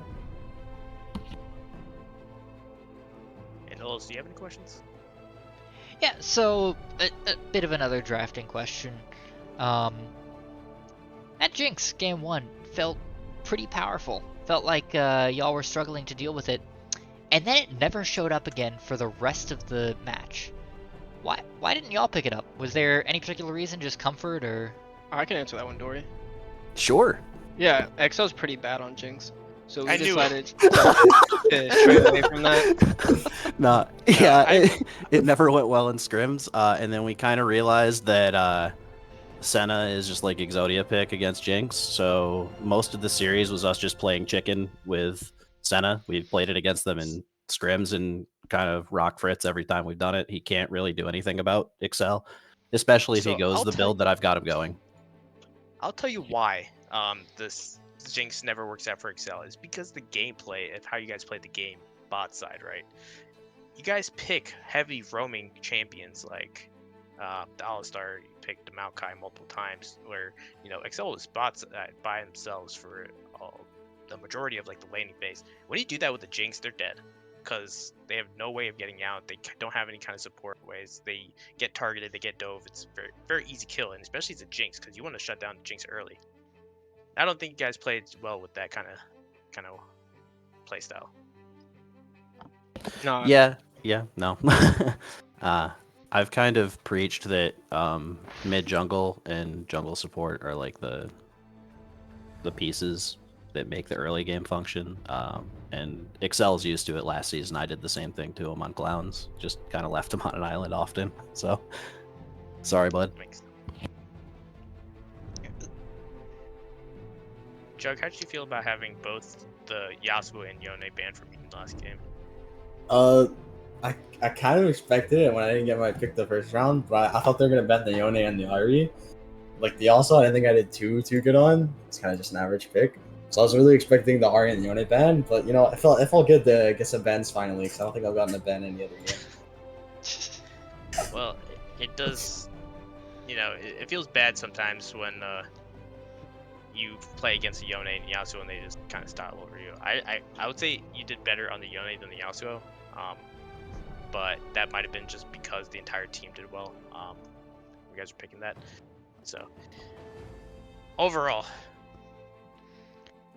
I think that's all the questions I have.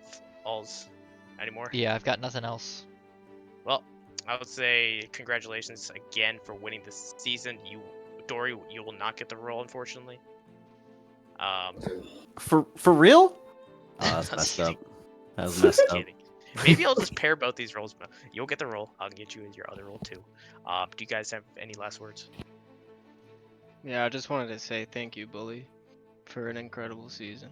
And I look forward to. The best way to thank me is to send me $40 on Cash App. I'll send you the link after. Yes, sir. Yeah, that's so that Bully can pay my salary. Yeah. And Jug, anything else? Oh, really good season. I enjoyed it. Hopefully it happens again. And then Dory, you can take us away. Wait, I get to take us away? Yeah. All right. Well, everybody, this season of the IBS Silver Division was brought to you by Coachify.gg. Don't forget to use !Coachify in the chat to get some commission-free coaching from some Coachify.gg approved coaches in the community, some of the best at what they do. And with that being said, guys, thank you so much for being with us for the final BOL IBS season in Blue Otter League, and we'll see you later. Soon.